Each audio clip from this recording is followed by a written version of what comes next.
I'm glad you haven't heard of Russell Brand. Right, okay, we are on live now, so I've just one teething thing, and then I've just got a line. Andy, I've got 3 bits of technology to do each week, so you're bloody lucky.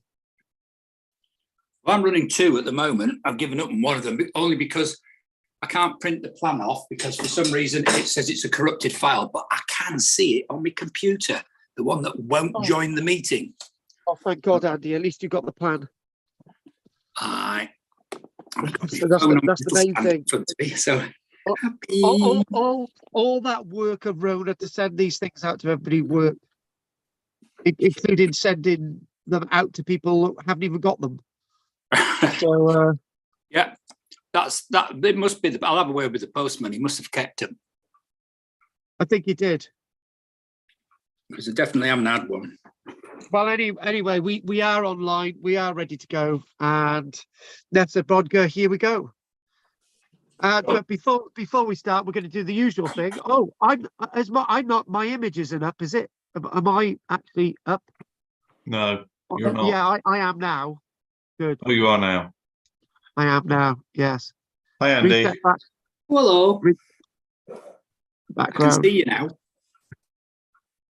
Right, good. I've got a blurred background. That's good. Good enough for me. Right. Okay. Right. So I would like to first of all welcome you all. Ness brodgar today, but before we do anything, I'm just going to check who we've got here. God, this is the lowest numbers we've had on a blooming Tuesday for ages. Margaret can't join us. She's away for the next few weeks. I don't know where Pat is. So who else are we missing? Peter, he was at the funeral today. I think he's not on for certain reasons. And he went to Sandra's funeral. So yeah. So he did have a card with him. He did sort of that card was handed over to Caroline, Sandra's daughter. That was at the funeral today. And so I'm sending a message to Peter and Pat.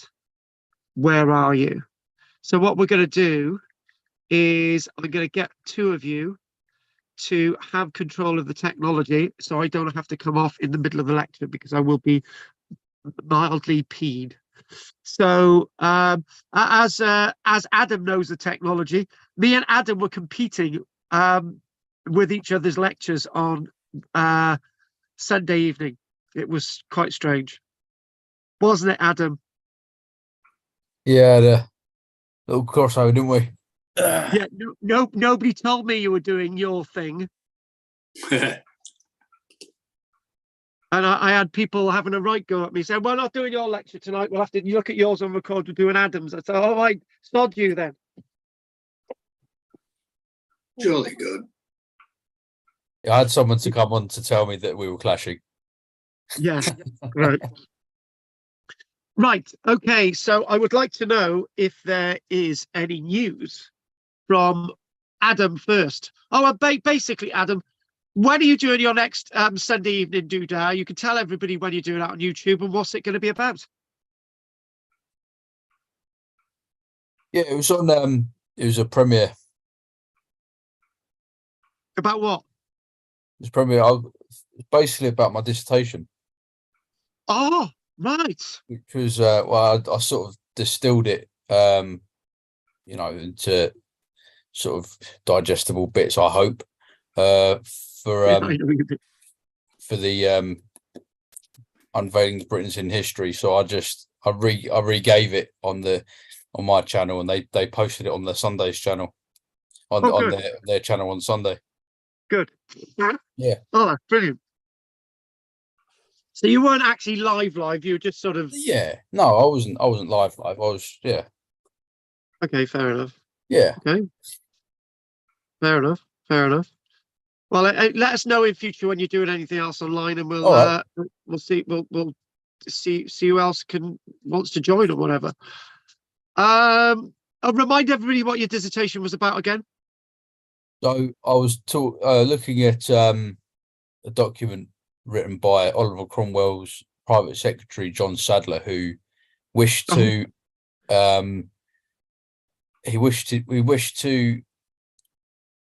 reimagine a new post-monarchical British identity through links with Levantine cultures, the Greek, Trojan, and Israelite cultures, and essentially to give us a bit of a new idea of us. Well, sort of represent old ideas of ourselves in a new way for the Protectorate in Earl Cromwell's time.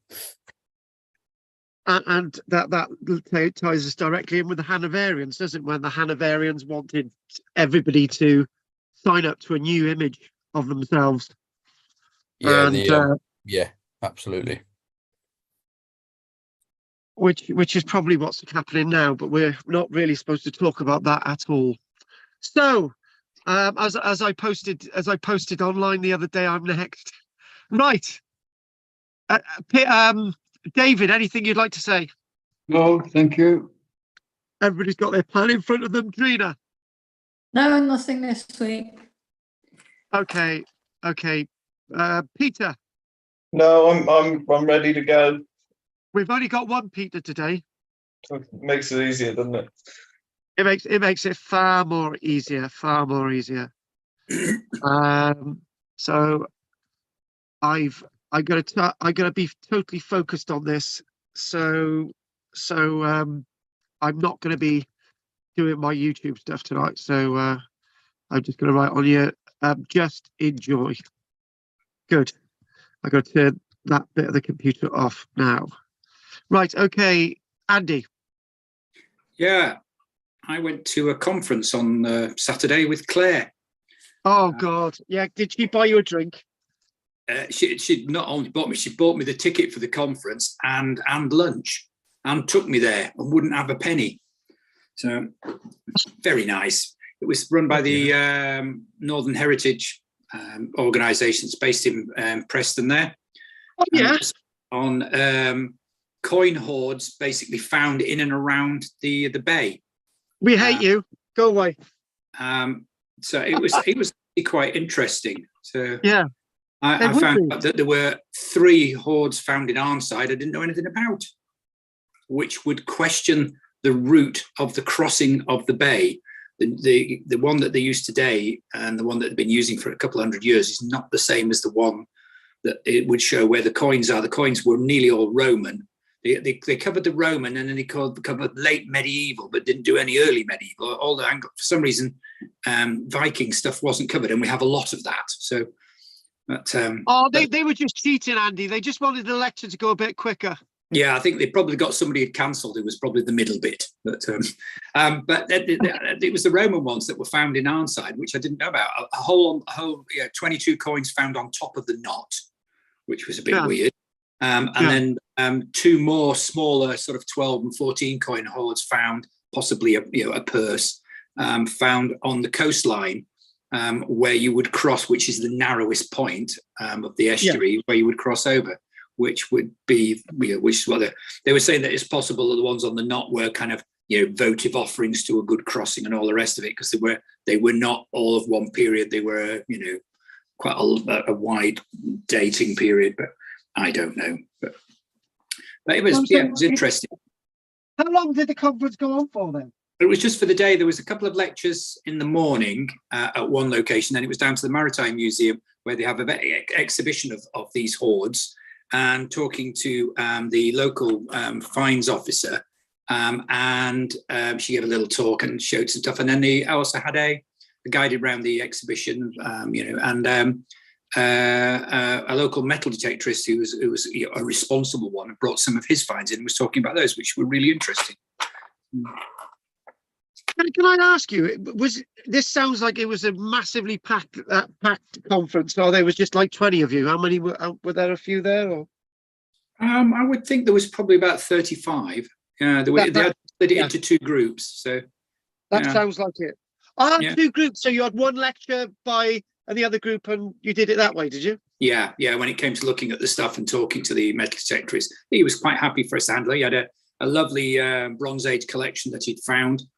That included a really beautiful socketed axe head, and then a couple of broken spear points. He suggested it was possibly a collection because he said it looked like it was on the outside of a circular object, kind of groundworks and things, which he suggested he thought may have been the outside of a roundhouse, and therefore it was a collection of scrap waiting for a metal worker to come and make them into something else, which was a really interesting idea.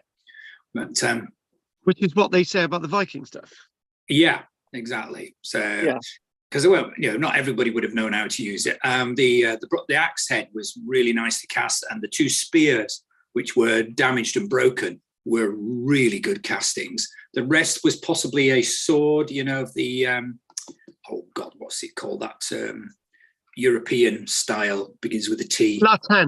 Latin, yeah, the Latin. It was in that kind of style. It was broken into bits. Could have been, an offering, whatever. But just the shape of the bits of the blade. Thought, ooh, that looks a bit like a Latin sword. But it could have been anything else as well. And a few other scrap bits that we couldn't identify. I bet you Claire was straight in the flipping egg. Oh, she's loving it. Absolutely loving it. We were last to leave, of course, and she told everybody about everything. So. But she's great at networking like that. So that's what gets us into lots of other things. So I get it. But it was good. It's good. Good.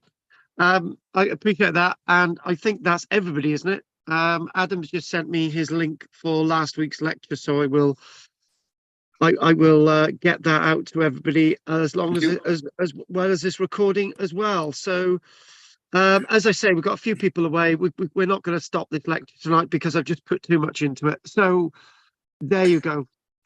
And I've got to get my mind. I've got to get my mind into this now. The lecture starts at the end, and we go to where we left it when we were first talking about the Ness brodgar about a month ago. When I got really excited and start talking about wood, right? That's everything from then, and then a few other things, right?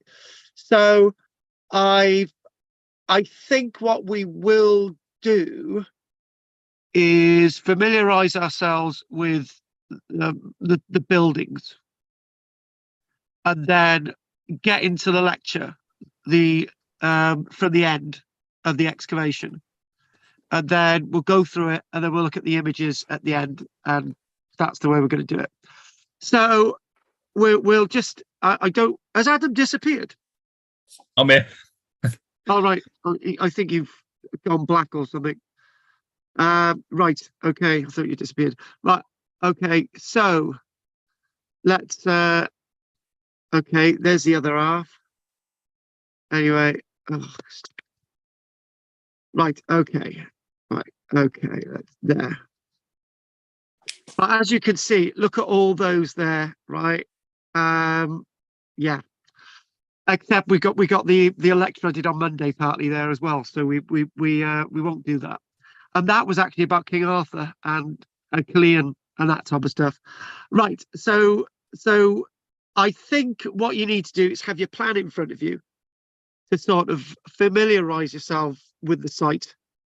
And I think this is where we sort of need to begin down sort of here. And then we need to go all the way to up here, all the way through here. So this is the plan that you should immediately have in front of you.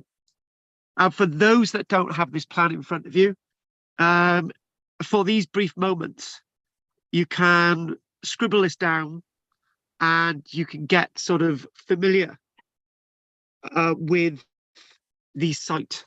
And Peter's telling me my computer is not opening the program. So what I'm going to say is I'm going to text to him and say, Peter, keep trying. We're going to say, Andy, turn off the computer. Turn off the computer and start again. And somebody will let you in. Good. See, so this is the thing. Shut up, Andy. So the one immediate thing I will say is these are not all the buildings on the site, right? This is Trench P. So trench P is the one that most of the buildings are to be found at. There are two other trenches, right? The building there, structure 10 stroke 20, because there's buildings within buildings. And the standing stone structure 25 associated with an earlier site. And then you've got structure 12, 23, 24, 28, bits of structure 30, bits of structure 26, 21. You've got structure 14, and you've got the likes of structure 8, 17, and 18. So there's lots of buildings that sort of on top of each other. Now, I can remember, I don't know when it was, that we had a lecture a few years ago, and we had a plan that looked very different from this, that had a lot less buildings on it. So they've been excavating at the Ness of Brodgar for quite some time. And next year, as you will know from this lecture, it will be the last year that they're lecturing, that they're excavating at the Ness of Brodgar. So the lecture does, by the way, get more interesting. And what we've got here is we've got structure 32 and structure 5, and that is from another trench at the site, because there are two other trenches other than this main trench. And when we do a presentation like this, you can imagine that if you don't have this plan in front of you, and I'm saying structure, for example, structure 12, you're not going to know where that is. So structure 32 and structure 5 are not within the main excavated area of the site. In fact, they're big chunks of the area of the Ness of Brodgar that have not been excavated. Oh, God! This is Peter. Oh, God, I can't do this. Right, Peter, smack bang in the middle of the lecture. How can I help? Something's happened on the computer. I can't get in. Right, if you keep on turning it off and keep on getting on, you should be able to get into the lecture. I'll keep on trying, but... Okay. Anyway, I've got to crack on, so keep trying. All right? Carry on. Speak to you soon, Pete. Bye-bye. Right, I don't care who it is now. I'm turning my phone off. Sod it. Right. Okay. So you can see from this that from this trench here to the main trench, there's all this area that hasn't been excavated. And you know, it's quite amazing that with the detail that has been excavated at the Ness of Brodgar, with all these buildings, there's still a massive of buildings that have not been excavated. And you can be asking the question, why aren't they continuing the excavations at the Ness of Brodgar? The answer is quite simple. If they keep excavating at the Ness of Brodgar, the amount of information, the amount of artifacts, the amount of data that they'll have will probably take 100 years to process and publish. So it's good. It's good that they stop now, and that they can take check of the landscape of the archaeology, and they can process everything. And maybe in 10 years' time, they could go back and do more. One of the biggest criticisms that I've got of archaeology is what we do. We excavate and we excavate and we excavate, and then you die, and then everything's in boxes and nothing's done with it. My biggest panics in life personally is that I've excavated an entire medieval village outside Cowbridge in the Vale of Glamorgan. Nobody else has ever excavated there. Nobody else is ever likely to excavate there. So the only information that we've got on the excavation is me. So I've got to publish a report. And the reason why I didn't publish a report back 2.5 decades ago was because everything else got in the way. That's why now I'm going to be working on those reports, and I've got loads of other reports to work on. So this is why you've got to step away from archaeological excavations, and you've got to process everything, because the processing of the work is as valuable, if not more, as the archaeological excavations itself. Too many archaeological excavations have been undertaken in across Britain, where nobody's actually ended up publishing the results, which means that it was pointless actually having the archaeological excavations in the first place.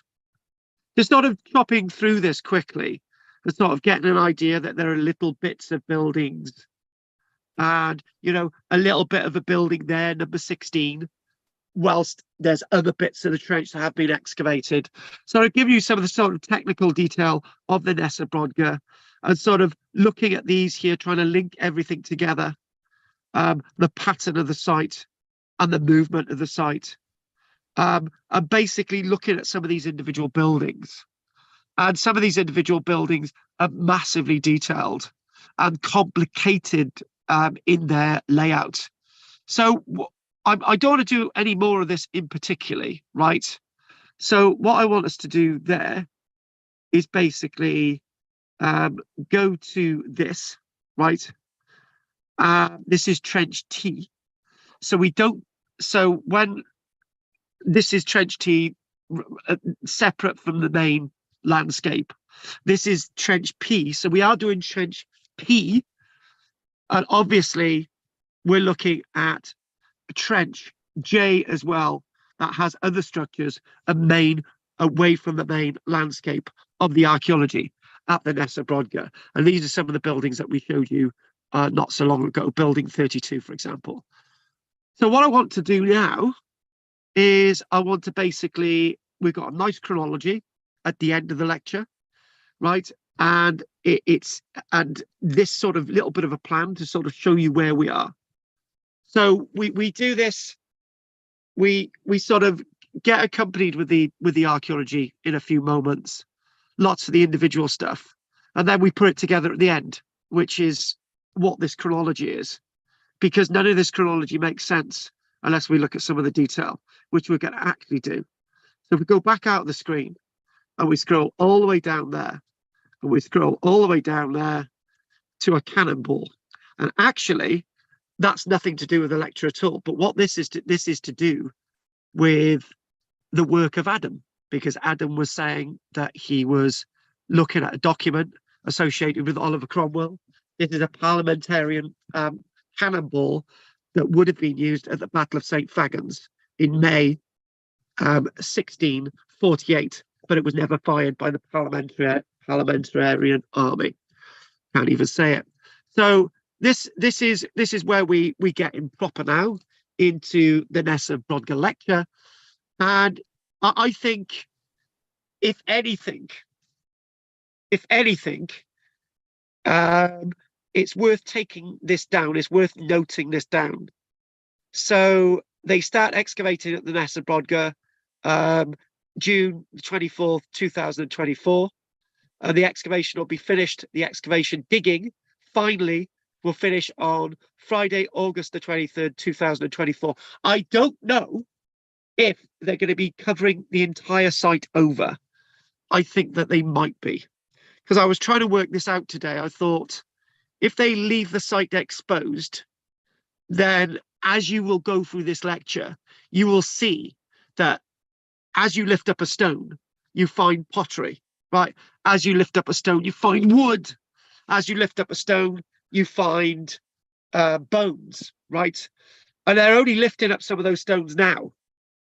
And the problem is, if you basically display the site as it is, you're going to lose all that data in future generations. So I'm thinking that the site might be completely backfilled and covered over, unless a Chinese billionaire invests £20 million into the site, that you've got a moisture content environment, that you can actually have a dome over it and a walkboard, and you can actually watch the archaeologists excavating for the next 50 years. But that's not going to happen. I don't have any friends in China that could actually help put their hands in their pockets to help sort of do more with the site. Peter's just actually joined us. So there we go. The 9-week excavation will be open to the public as they start the excavation. And when they start the excavation on the 24th of June, they've got to move all the tyres, and they've got to move all the plastic sheeting. They've got to move all the sandbags. They've got to move all the protective gear to allow members of the public to see what they're doing on the 26th of June. Now, if anyone does want to go to the Ness brodgar excavation next year, I am a University of Highlands and Islands archaeology graduate, so if you want me to put in a word for you to actually be involved in an archaeological excavation, then it might not be possible because they're only allowing people to excavate on the site with prior excavation experience at the Ness brodgar. However, you might be allowed to sort of do some pottery washing or definitely to visit the site. So please let me know. And there it is. It says, due to the complex nature of the archaeology, we won't be taking volunteers 2024 unless they have previous experience working at the Ness. So give me let me know if anyone actually wants to go to the site. So Dig Diary, that's it over for another year. Hopefully see you in 2024. And those some of the thousands of tires that they that date used to cover the site on Wednesday, August the 16th. And basically, these tires are placed over the great membrane over the site to protect it, and stacking the tires ready to put on the site. So it takes them 2 whole days to put sandbags, plastic sheeting, and tires over the site. 2 whole days. That's how important, and they've got to protect the archaeology end of. Peter's seen this site with me, but when Peter's seen this site, Peter Sampson, who's just joined us, he will tell you that there was loads of tires over the site, but Peter at least went to the site. So, like myself. Now, I'm not interested in the tires. Look at that bloody wall. Now, I hope, as we get to the end of the lectures about the Neolithic period, I hope that everything that we've understood about the Neolithic period in your minds has changed. They had stone buildings. They were able to build very strong, very wide, very powerful dry stone walls. And these dry stone walls were so well built, they're still standing today. Eat your heart out. Emperor Hadrian, who had a wall dedicated to him, a Hadrian's wall. There's not much left of it, really. And this wall is thousands of years much older, and it's so very well preserved. Walls a meter and a half. Well, if you look at the foundation, some of them 2 meters tall still today, and that is absolutely amazing. After lots of these buildings were abandoned over 4,500 years ago. And again, you can get a good idea of the scale of this site, those upright standing stones, and the higgledy-piggledy nature of the site. Okay, it's not all golden. It's really not all golden. It's not all walls like this, but some of it is all walls like this. Remember the paving that we saw last time. So visitors visited the site. The excavations at the Ness brodgar are down to donations and fundraising. They get some nice funding for the United States as well. So if we have a good look there, they're covering up the site, and what we have there is a circular building, and we've got them taken care, ready to be revealed next year. So last opportunity. And do you know what, to be able to see this excavation in its last moments as they're excavating it before they backfill it would be something very, very special. So if anyone does actually go up there, then probably best to go up in the last few days. Best to go up in the last few days of the excavation, and then put your name down to try and whatever they're going to do with this site. They might actually put a membrane across the site, and I don't know, put the tires down, and they might actually backfill it with sand. I don't know what they're going to do. I don't know what the plan is, really. So there it is. As we have there, we have this huge membrane over the site, and these tires dotted all over the place, and there it is. looking extremely strange. And whoever's got me on speaker and volume, please switch that off. So there is protecting the site. This is how things should be done. And there we go. Dig diary, another deposit of wood, this time around structure 20. Now you should have your plan now, and you should be able to look at your plan and say, there's building number 20. And so get number 20 on your plan. And that's where they found some wood. Now, this is sort of goes as it's sort of going back on itself. And structure 20, exposed pillars, very, very well exposed pillars. And you can actually see these upright standing stones and the various layers, the piercing layers, slab stone there to create the floor level. I tell you what, that must be wonderful archaeology excavating there. You've got your coffee there. You've got a nice brush, hand shovel, trowel, buckets, love it. And this, you know, again, you've got structure 10 or more correctly, folks, as it's on your plan. Structure 20, because it's two buildings in one. It seems we have yet another survival of prehistoric timber. This deposit is fairly small and lies to the north of 20's exposed here. Now, obviously, this is at the end of the excavation. And I don't have any information about this at all. It doesn't appear to be as well preserved as the wood that has been coming from structure 27. Looking at your plan, number 27. So the plan is to remove a block of the material containing the timber and get that into the Dig HQ for microscopic analysis. Why do we take a block? Why do we take a big chunk of the earth out? Simply because the soil is decayed into the earth, right? And again, as I've been saying, to find timber on Orkney on the archaeological excavations is massively important. And as you go through these images tonight, you will see that headline news, the most important artifact found. Well, I think some excavators would disagree, but I would agree. One of the most important artifacts found was actually the plank of timber.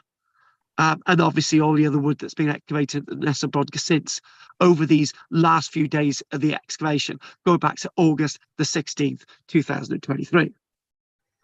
And again, looking at that, we're in structures 8's northern entrance. And I tell you what, as entrances go, that's not too bad.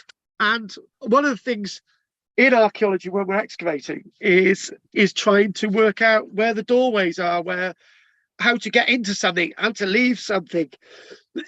And usually half the time we've got to guess.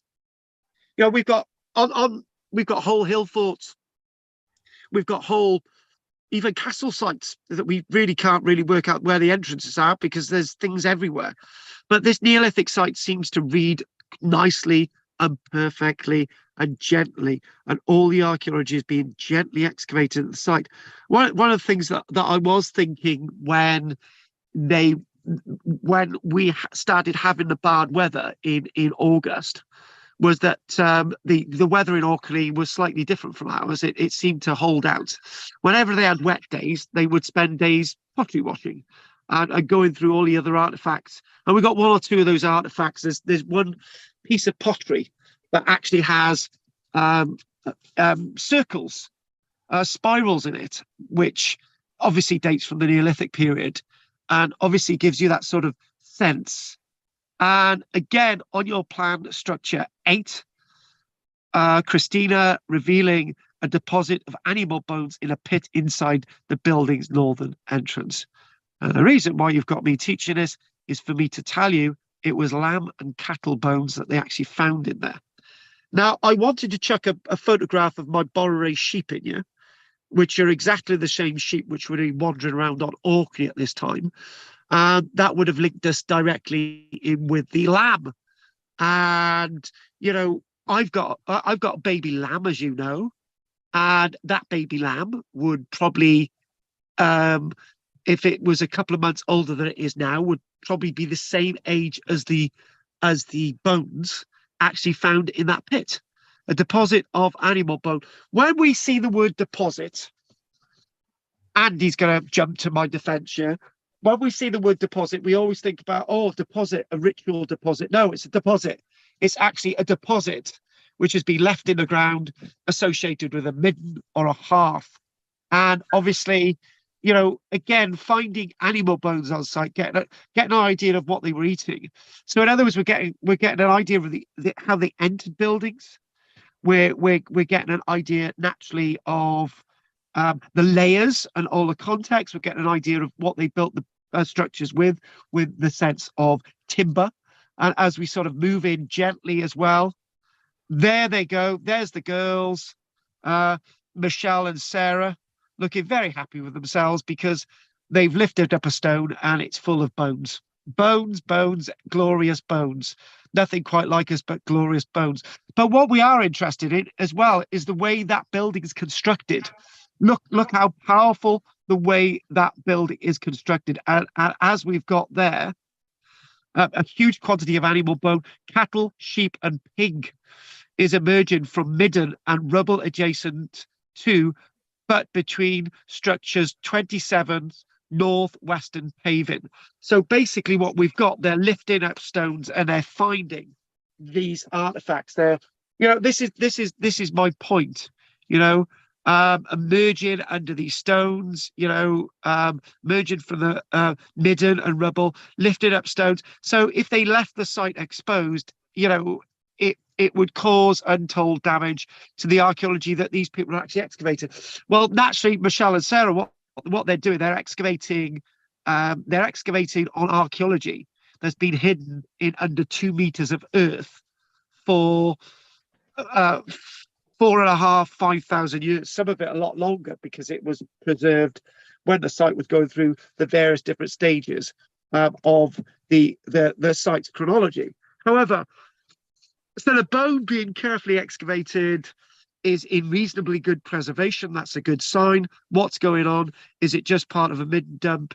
And it's early days. And one of the things that they will be doing is that they will be updating as they process all this data.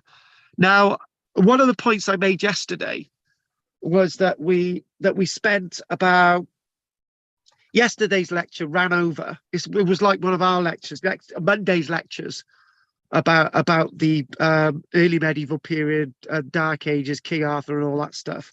It's for an hour, right?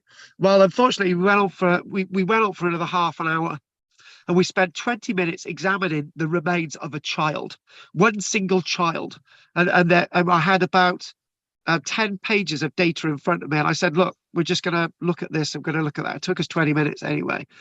Now, when you think about it, these bones are actually from multiple animals. Now, it'd be good to think that instead of rushing the archaeological report, they could really look at these bones. They could get an idea of when the animals were butchered. They could get an idea of the type of the animals. They could get an idea of whether they had any diseases. All of these things are really relevant. And this is why they've got to, again, close down the Ness and Brodgar excavations, because of the level of information that they need to process. It's very often, and we'll look at this object in a moment. It's very often that you guys might be reading a newspaper and it says, for example, the example in York where they found, I can't remember, was it 18 sets of human remains that they all thought were gladiators, and they basically said, oh, we'll examine one or two of them, right? And I'm thinking, well, why didn't you examine all 18? Oh, we didn't have time. And they did have time because they had more excavation work to look at. This is the problem with archaeology. If you're going to do archaeology properly, they say this, right? 10% of archaeology is archaeological excavation, and 90% is writing it up and processing it. If it turns out that 90% of it is excavation and 10% is processing, that is disaster, right? So this is what Nick Card, the guy who owns the site and the archaeologist, who's head of Orca, which is the university's archaeological contractual wing, because they go out looking at building control work and so on. And you know, he wants to don't have the pressure. He wants to be able to say, right, We don't have an excavation next year. Let's look at the results. This object is known as a spatulate. Anyone wants to look at what a spatulate is? That gives you an idea. These are basically stone spoons, right? Yes, stone spoons. Spatula, well, the full ones actually look like spoons, and they've actually found quite a number of these on the excavation.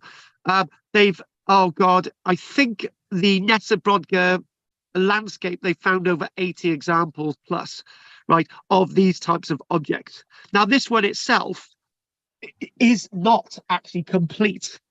Basically, these are made out of sedimentary sandstone, sedimentary rock. I looked that up as well.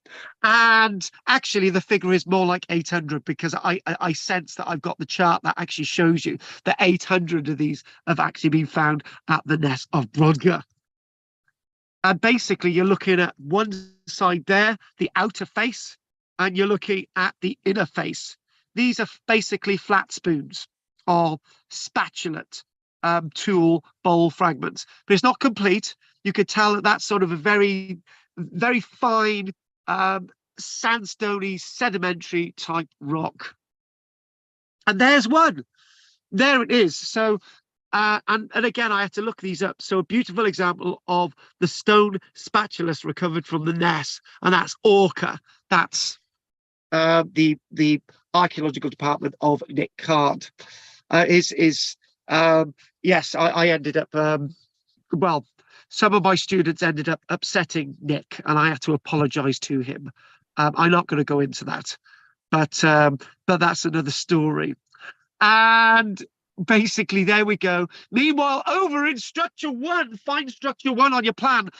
The question of earlier buildings has reared its head yet again, because one has not suffered from the subsidence problems evident in some of its neighbours. We have long wondered whether or not it was constructed on top of an earlier building. That's the point. It's like, oh, the Ness itself is a spit of land, right? On either side there's a loch. On the eastern side is a loch. On the western side is a loch. It's a spit of land, and it makes you think that maybe the land's been built up, particularly in the middle. On one side you've got Stennes, on the other side you've got the Ring of Brodgar, right? And in the middle, right, it might be that the land's being built up because of these buildings, and hence why they're being found. There might be numerous buildings on top of each other. It goes back to that thing. I don't know if you can remember your dad's doing it or you doing it, that the old way to make a garage used to be that you would go out, you would demolish your garage that you had, it would all go inside, and then you would use that as a foundation to build another garage, right? That was the old way of doing it. I don't know if that's what you do today, but usually everybody clears everything away and they put a concrete base down and put a new garage down. But the old way was that's your hardcore, build a structure off it, job done, Bob your uncle. But this is what we're talking about here. We're talking about when for example, you go to the Middle East, you've got something known as tells. You've got say late Mesolithic, Neolithic, Bronze Age, Iron Age, and it goes through the ages. This is what we're talking about with this landscape. I've even got that wrong. Oh yeah, I was right in the first place. 80 spatulate form or performed spoons. Why did I go with 800? Sorry, I made a mistake there. I should have gone with my first one. 80 of these spatulate spoons, 80 of these objects have actually been found at the site. I said 800. I think I got it confused with the other stuff here. Sorry about that one. Over 2,200 work stones recovered from the Ness of Brodgar. Over 600 coarse stone tools for grinding, chipping, flaking, or pecking. Evidence pecking is just basically to sort of, you might use a pecking tool for rough carving a stone, or you might use a pecking tool to actually be involved in flaking, okay, as in flaking or pecking, flint tools, but that's something else. Evidence of the simpler form of the tool at other sites in Orkney. Function spoon-shaped tool is unknown. So I got to be honest with you, right? Isn't that bloody obvious? Obviously, it's not an axe head, right? It could be anything really, but it's spoon-shaped, and some people think that they're spoons, but that's life. spoon-shaped. Now, again, and I don't know how long these images are going to last because I haven't tested out this lecture. So if we get to 9 o'clock, right, we've run out of slides and it's an early stop. So meanwhile, back over in structure 1, there we go. It's talking about that. And it's the reason why it's talking about that is because of the fact that underneath, there we go, an earlier building or just stones beneath structure 1. And obviously you're thinking that, look at those stones, you know, is that a building? Is that a building being revealed under building 1? Who can say? Who could say? Maybe this could be what they're doing, excavating next year. But I will say that the work that they've done at the Ness brodgar, I'm going to probably get this wrong. They've been excavating there, I think, since 2007, I think it is. And so they've been excavating there for, it's going to be 16, 17 years. You can imagine that if they excavated there for 100 years, they might excavate the whole thing. They don't have 100 years. The archaeologist who owns the place will be dead anyway. He might be, he might not. Nick Card's sturdy stuff. But again, it's trying to get answers to some of these questions. I think when we look at this site, and as you can see this image, I remember looking at this image, I thought this definitely has to go in. When you look at this image, you see building upon building mixed in with building, some of it really higgledy-piggledy, a hearth, and you're thinking, well, you know, the site that we've got here, which is a slightly different date, the archaeology is very similar to this. This is why when we were trial trenching, we thought, right, let's just stop and sort of make a plan. And plan of excavation rather than a plan of it, which we've already got, but that's not the point. So as we're looking at this, is that what they do is they do eDNA sampling. Basically, each sample is plotted, surveyed, test tube to sort of get an idea of silting, to get an idea of other organic stuff on site, to get an idea of what they were burning and all this other data. Well, one of the things that I'm really interested in, I was thinking this today because we've actually had we've had very high winds, and the beautiful building that I've constructed, some of the lime render on the outside with its very expensive lime-based paint has actually come away from the timber underneath. And I just thought, right, okay, we need to use something else on that. We're instead of using a daub mixed, we've been using daub mixes with straw and hay and various other stuff and clay, and then we've been using a lime render mix. And I've been looking at the ground and thinking, all that stuff, we're going to put it in a bucket, we're going to remix it, and we're going to reapply it with a lot more lime and a lot more wool. And I just thought of that when I looked at that today, and I was looking at the Ness brodgar. I just thought, well, is there a way of tracing this daub in a more scientific manner on archaeological sites? Is there a way of then turning this to actually trace clay, pure clay-based pottery that has actually degraded and got back into its original substance as clay, rather than being fired pot? Now, I was thinking that, and I was thinking, well, you know, this is all this. I think in archaeology we're still in the realms of, there's a lot more we can learn. There really is. And you know, forensic archaeology is where we're at these days. I say to people, somebody said to me the other day, I don't know if I mentioned this in these lectures, they were at the gate here and they were talking, what those words are, they were talking about the princes in the tower. Were they killed by Richard III? And I said, well, forensically, I think we would have the science now to be able to work out the answer to that or not. And they said, how do you do that? And I said, well, I went through a huge list of things, right? And, you know, we can do so many things in archaeology, and going back to samples, there's many more things we could do with samples today. So diary, this is Monday, August the 14th, 2023. Any days missing are because it was wet, raining, and nobody could find the statue of Lloyd George. a flint knife, pillow stone fragment, a successful operation to recover timber. Right, so this is where we're going to go, and there she is, Caredwen, and the beautiful flint knife she found this afternoon. And I gotta check whether Caredwen is actually from Wales or not. Caredwen Blakely.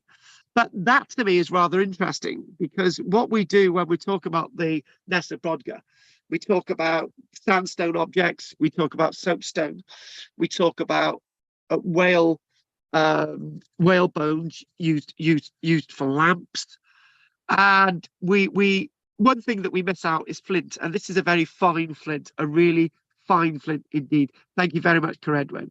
Hang on a minute, we've got another image of that. We don't actually, I didn't actually save it. Oh God, that's the only image of that we've actually got from Caredwen. But that itself is probably being brought to the site rather than being collected upon the shoreline, because it's quite there's no fracture marks, there's no fault marks in it. They're not finding as much flint on site, but when they do, these flint objects are pride in place within the archaeology. And you've got to be a Welsh girl because you've got sort of slightly Albany hair. Anyway, there we go. It's talking about the final week of excavations. As we know, we're going back. Actually, I think we only go back to August the 11th, but we've got lots of stuff still to look at. So there we go. And no, not August the 11th, a little before that. Excavation continue in some trenches tomorrow. And there we go. And basically, final plans drawn and reams of paperwork of the company, an archaeological dig completed, checked and rechecked.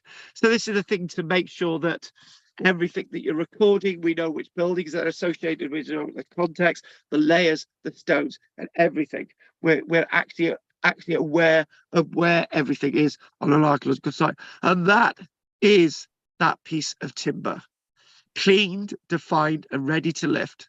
The trench T timber plank. Okay, trench T is not trench P where the main buildings are. This is trench T.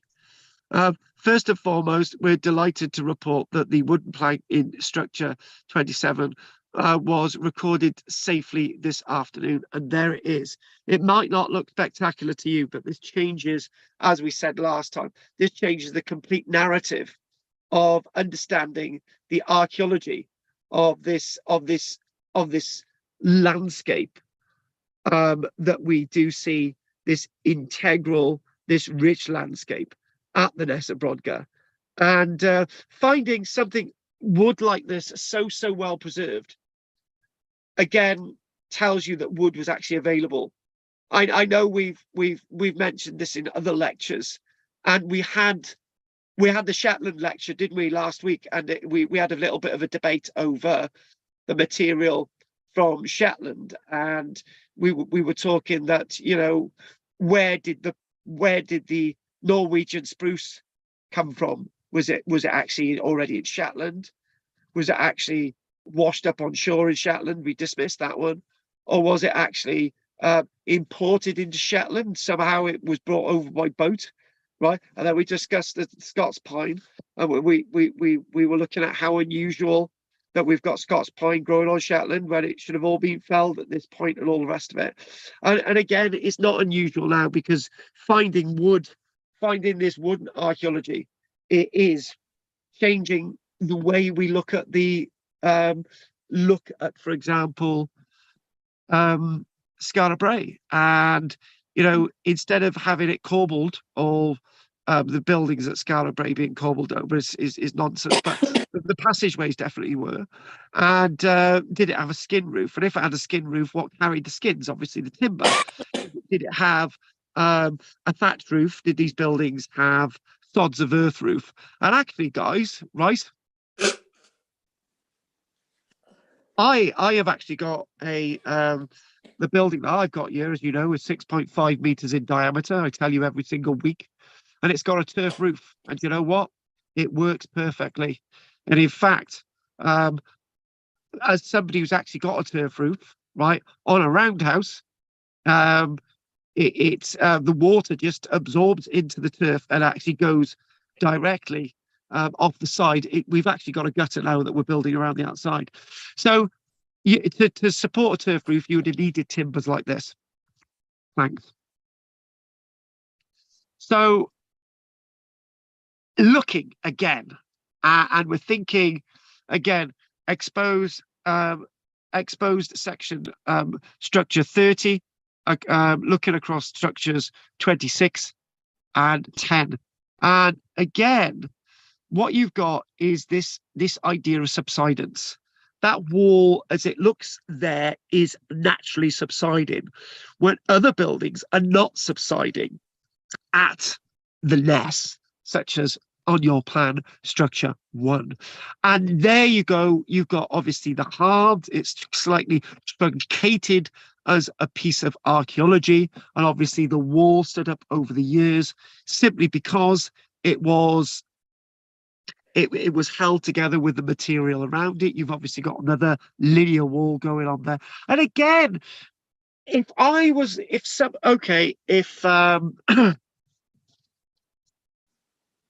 somebody showed me that and they said, Karl,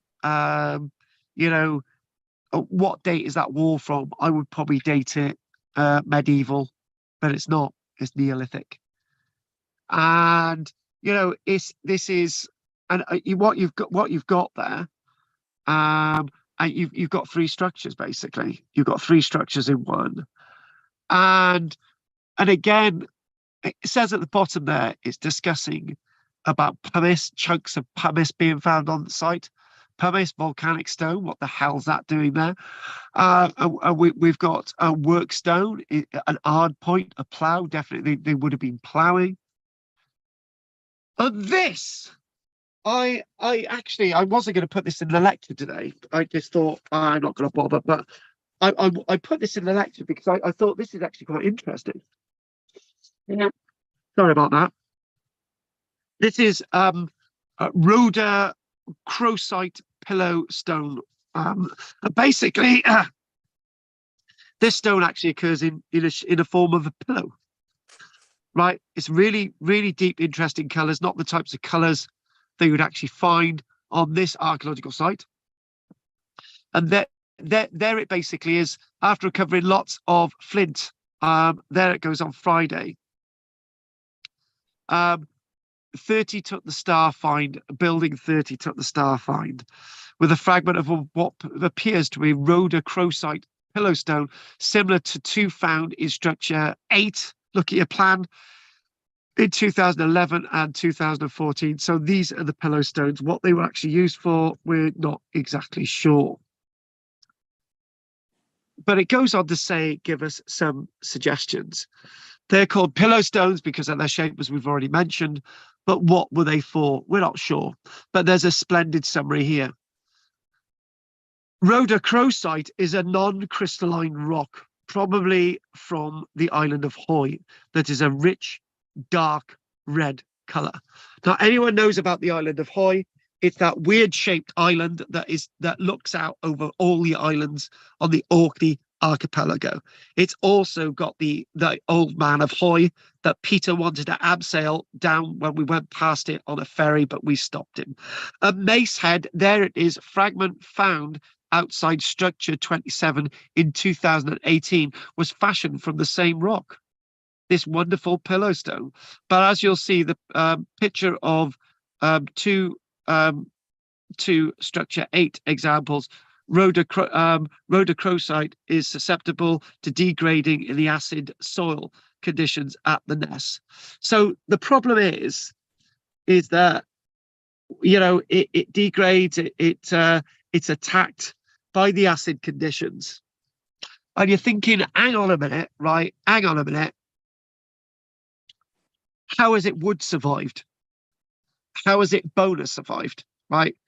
And you're thinking, right, okay, there's something else at work. There is something else at work, because when you create middens, that's a sort of a mini microclimate. And when you've got other material that you might have other alkaline conditions, like some introduction of, for example, chalks or limes or anything like that, then that's going to act as a neutralizing effect. Obviously, the soil's quite acidic, but it's not going to be acidic everywhere. Where the archaeology is preserved to different degrees and different qualities as we look across the site. And there it is, this mace head. Now, mace head, what were these mace heads for? Now, that's the question. In trench T rather than trench P, what were these mace heads for? What did they actually symbolize in the Neolithic period? We could go off on a complete tangent there and look at that.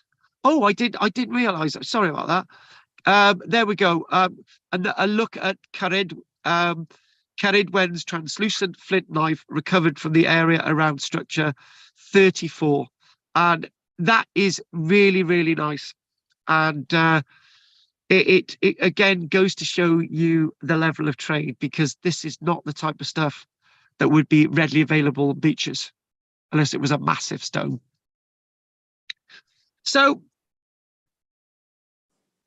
when we look at this object, when we look at this building, 3 buildings for the price of 1. So look on there, structure 33, structure 34 and structure 23 on your plan. 3 buildings for the price of 1. This shows you the massive higgledy-piggledy nature of the archaeology. You could call it 3 different phases of buildings. And basically, you've got the curved wall on the left. And again, look at that wonderful curve. I got to be honest with you, Peter Sampson will know what I'm on about. Peter, does that wall on the left look very similar to the tower that you would have seen at Trelec when you went to Stuart Wilson's lecture on site? Yes, it does. It does. And Peter, do you know what we're going to do, Peter? We're going to use a bit of technology that I've learned how to use. Hang on. Hang on a minute. Let's just hang on.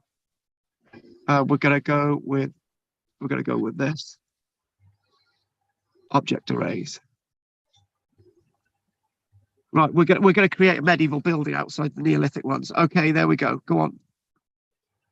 Hang on. Is it going to work? Hang on. Arrays. Hang on. Let's see if I can use this technology whilst we're online. I don't know if it will go. Is it going to let me do it? No, I've erased it all. Is this going to work? No, it's not letting me do it. Hang on. Hang on. It's not letting me erase anything. Usually what I can do off screen, right, I can erase stuff, and it's not letting me do it, right? Which is a bit of a shame. Because what I want to do is erase all those other bits of buildings and just have that little circular one on the left to look at the point. But when you look at this, because of its age, you don't suspect this to be Neolithic. You really don't expect it to be Neolithic at all. And again, it's almost as if everything at the Ness at Brodgar with the buildings goes completely against the grain, massively against the grain. So you can get an idea of phases. So obviously the curved wall building 33 is obviously likely to be the latest one there. And structure 34, also orthostatic boxes, ortholiths sticking up. Those boxes are from another building altogether, which look like they're probably just before the phase 33. I might have this wrong. And structure 23, a curved wall in the foreground, is underneath or cut by building 33. So you get an idea of the landscape. There's another building at the back there as well. So all different phases, all different builds. It's likely that people thought, right, you know, we'll fit into the landscape what we can fit into the landscape as this Neolithic site at the Ness at Brodgar actually develops. Carl? Yes, go for it. Where is structure 33 and 34 in relation to the other ones? Is that not on your plan? No. Right, okay. That might be a slight error of my so what we're going to do, we can help you out on that one. We just go through these. And that might be a little error of my planning. And we're looking for there. There's 33. Yeah, you're talking about 33. Andy, Yeah. there's 33. Is it not on your plan? No. No, not numbered. Unless they've renumbered it. Oh, Christ, it's not on your plan.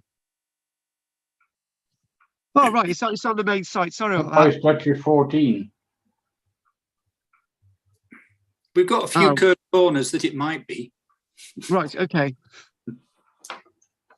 Yeah, so obviously, yeah, so it's not actually on your main plan, but obviously what we do have, yeah, there's 33. It's only slight. It's hiding there, Andy. Ah, right. Okay, so it's kind of under that standing stone structure 25. Yes, 12, 34 and 33. Yeah, I thought that was actually on there. Sorry, I'm glad you questioned it. You wouldn't know what the hell I was talking about. So there we go. There's number 33. Thank you, Andy. Is the curved wall structure 12 then? That we can see on the left of that picture? Yeah, that's going to be, yeah, that's going to be 12, 33 and 34 because all those little things Lovely. sticking. Yeah. Lovely, thank you. Andy, I'm glad you said that because that really helps. That really helps because we've got that sort of we can understand the setting of the landscape now within the archaeology. I'm glad you questioned that. Anyway, so Andy, we're going to go back. Oh God, look at all that, Andy. Oh no, so much to do still. Oh, I was actually going to take a break, thinking I didn't have enough time. Or I was actually thinking that I wasn't going to have enough time. I was going to run out of time at 9 o'clock. Anyway. So dig diary thwarted by rain, but a few nice pottery discoveries.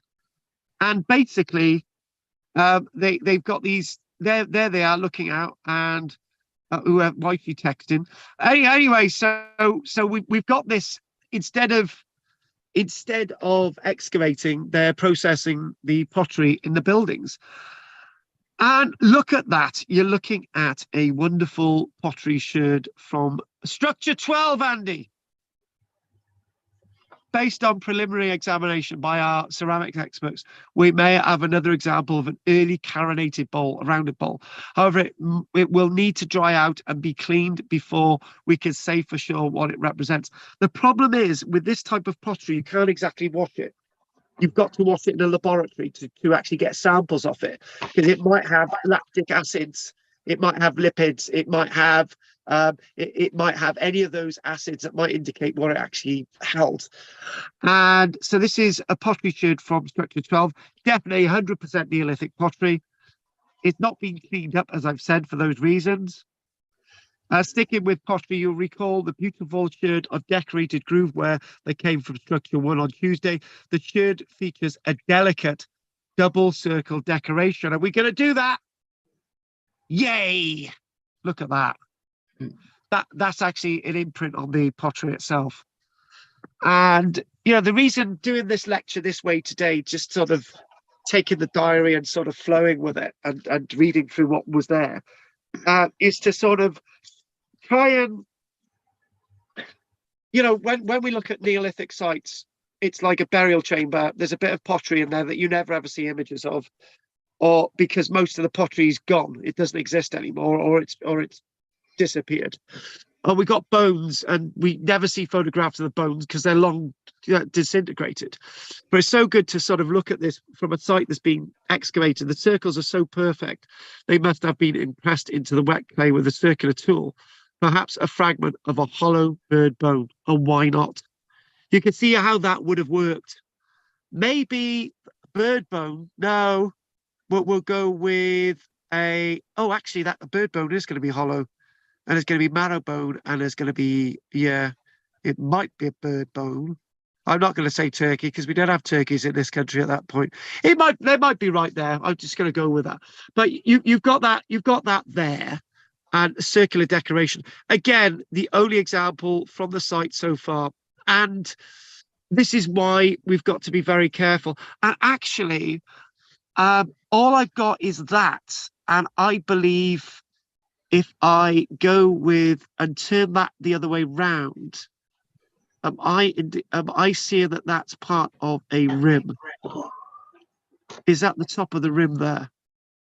Is that beveled? You can see an impression in there as well. And the beautiful rings there. We're loving it. We really, really are. Yep, I wanted to put that in there like that. And moving on.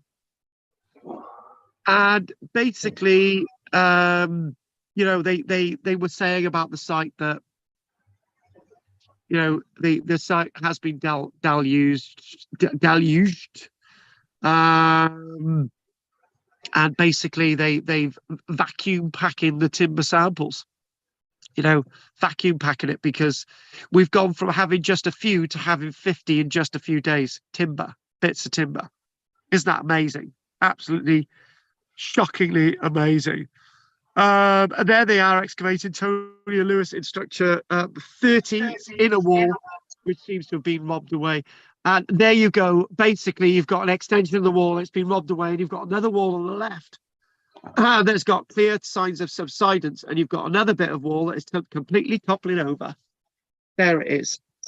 And I think that was the wall that we were looking at earlier on, wasn't it? But we're getting a bit closer here, a little bit more into the archaeology, a little bit more into the clay, trying to really, really understand what we've got. And there we go. And dig diary, drones, bones, and the latest on our Neolithic wooden plank. So, talking about the latest on the Neolithic plank, right? What I'm going to do is a perfect chance now. It's 8:58. I've been rolling on for an hour and something or other. So I think at this moment it's good for me to take a stop. And it's going to be a break. But I am aware of something. And I was meant to be showing you some images that were actually taken at Pompeii very recently. And I'm not really sure I've got the technology to actually use it tonight. So I think I'll be using those images next week. It'd be a bit of a shame. Henry from the Wednesday evening class has just come back from Kurdistan and via Italy and Pompeii. Don't ask. Right. We are now going to take a break. And we're going to go there. And we're going to go there.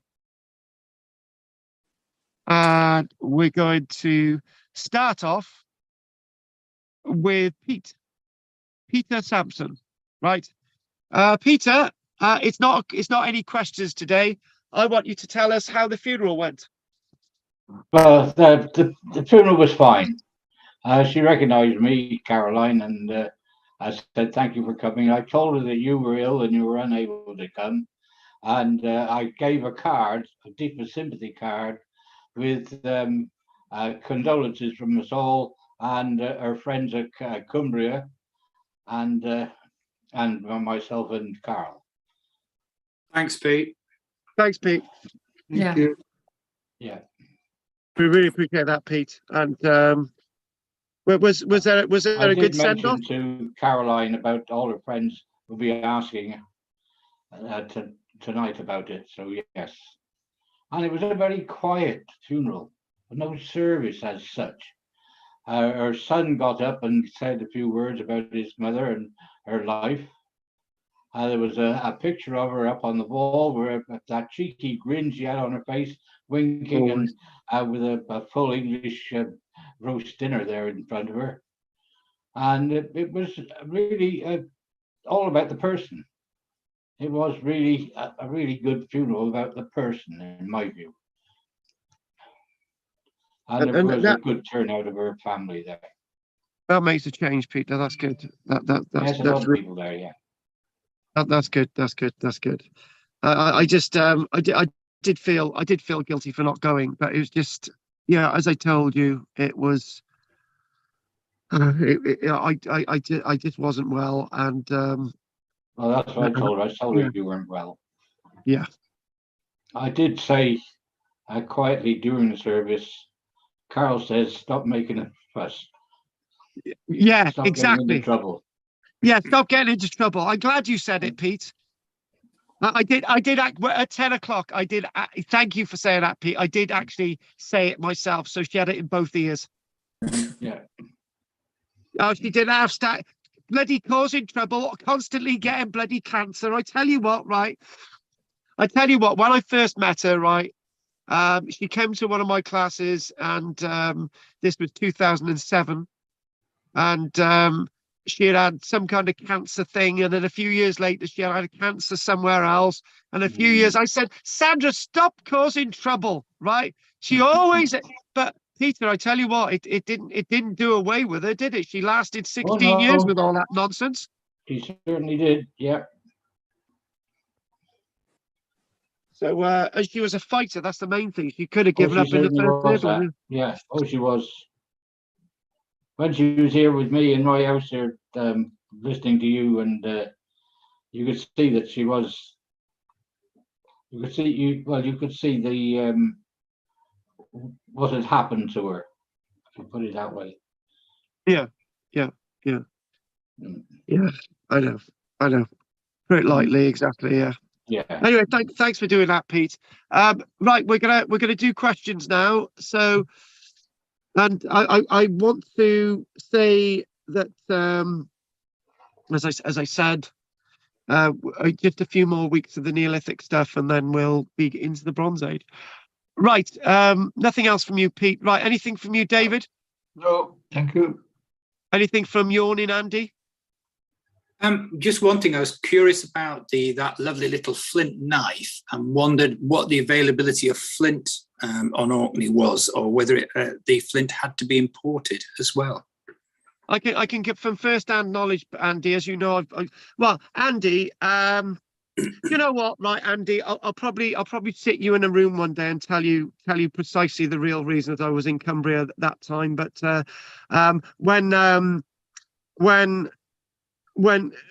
went the first time to get a break from everything that was going on, I flew to Orkney, and that was back in, was it 2012? And the first thing I did when I got off the ferry, I looked on the beach, and I can't remember ever seeing a piece of flint anywhere, any flint nodules anywhere. And since then, I've been on most of the islands on the beaches. And I don't know if anyone knows me, but they know I collect sand. And I get a little bit of sand. I used to anyway, everywhere I go. So I got a collection of about 30, 40 jars with bits of sand of the places I've been to. I can't remember finding any flint on the beaches there. And this is what I'm saying. It looks so well preserved that there weren't any sort of fissures or anything in it. It looked really good flint. Fissures occur in flint when it's rolled around, you know, as the pebbles are smashing up against each other. It looked really good. So I'm thinking it would have been imported. Yeah, I wasn't aware that there was any up there, but I don't know it that well. So I kind of thought that's yet another import and trade and commerce and all the rest of it. Well, flint was such a useful tool. It was traded and passed around hand to hand and used as payment in some instances. It would have been. It's passed around all over the country. Yeah, you know, this is one of the things. This is one of the things that we do forget when we talk about movement of objects. We always think about the monetary sense, and we've got to think about what Peter's just said. Pete's words, where it was passed around, right? And it's just like, yeah, it was passed around, and not really as a monetary thing. It was just like, oh, by the way, I've got this, and somebody said, oh, okay, I'll give you this, you know, that type of thing, and that's probably more of a laissez-faire effect, and yeah, rather than trade, just movement. Just a movement or something, you know. It's like, oh, where did you get that from? Oh, well, you know, I went down south and met my Aunt Fanny, you know, she gave me this. Oh, I wouldn't mind one of them, you know, that type of thing. Anyway, Drina. No questions, thank you. Good. Peter. And then Adam, get your mic on. I'm sure Adam's lying in bed. Only to say, about those spatulate items, and that was to say that I know why the Peruvians had lots of spoons. Go on. The snuffs and stuff, wasn't it? And they find caves in some sites where they find like thousands and thousands and thousands of snuff boards and spoons and things like that for various hypnotic and psychedelic and visual effects and things. A snuff spoon. Like, yeah. Oh, God. What's the other name for a snuff spoon? Oh, God. Oh, God, it is there. But, yeah, the thing is, right, something like that can be a dual use. You know, I don't know if you've ever, you've never been able to find a spoon and you've stirred your coffee with a knife. Yeah. I've certainly spread butter on bread using a spoon or a fork, right? Yeah, it's just the way it is. Lots of uses. You think it was And just a utensil? A utensil for everything. For everything, yeah. A stick. I got to be honest with you. When I'm cleaning out my ears, I use the other end of the spoon. I should have told you that. And it's when one of my children puts their spoon in that mouth, and I'm thinking, oh, that's been in my ears. God. Hopefully, you wipe the snuff off the spoon before you stir your tea with it. Yeah, exactly. Oh God, there's too much detail. Right, okay then. Yeah, that hypnotic stuff. Oh God. Oh, somebody said to me the other day, oh, please can you find? They said what we want to do. We want to find magic mushrooms, and we want to put them in little bottles so people can hang them around their necks, and we're going to sell them. And I'm thinking that's actually selling illegal drug. Yeah, but they're not going to be able to get access to it. Talking about access to drugs, Kent. No, Adam. Yes. No questions. Right. Okay. Well, one thing we've got to convince Drina to do is to grow a beard, because I think we're all into that tonight. Oh, mushrooms aren't illegal. That's the beauty of them. So hang on a minute. So isn't it illegal? They're trying to bring them in to be illegal, but at the moment, as far as I know, they're not. Oh, right. I think they have. I think they have been for a while. I think the problem is, especially if you were to put them in a bottle or something, you dry it out and it counts as preparation or something like that. It could do, yeah. Yeah. Oh God. I think they're legal in Canada. Oh my God! Right, on that note, I tell you, one quick thing. One quick thing. Right, talking about things like that, we sent a load of slow berries to Turkey last year. Right, quite a lot of them. Right, and the customer said we never had these slow berries. Right, they only held them in customs because they thought they were some legal narcotic drug. On the way to Turkey, this was slow berries. On that note, we are going to take a break, and we will be back in about 10 minutes, I think. I will see you then. In a bit. See you in a bit. 9:09. La la la la la la.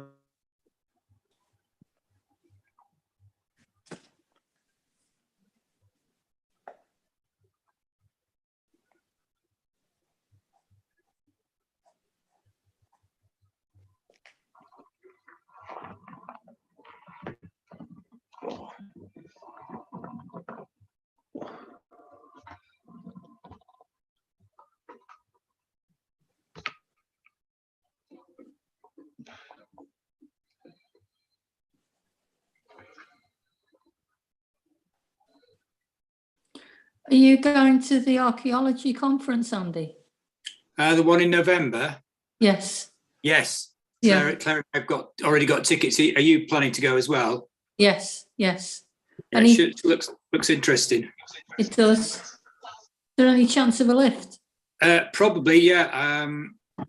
Last time we went with Claire's car, but she's got a nice new car, but it'll be full of dead plants and rubbish by the time we get to November. She collects things in her car. Oh, Yeah, but I'm sure Claire won't mind in the slightest. Yeah, that would be good. Thank you.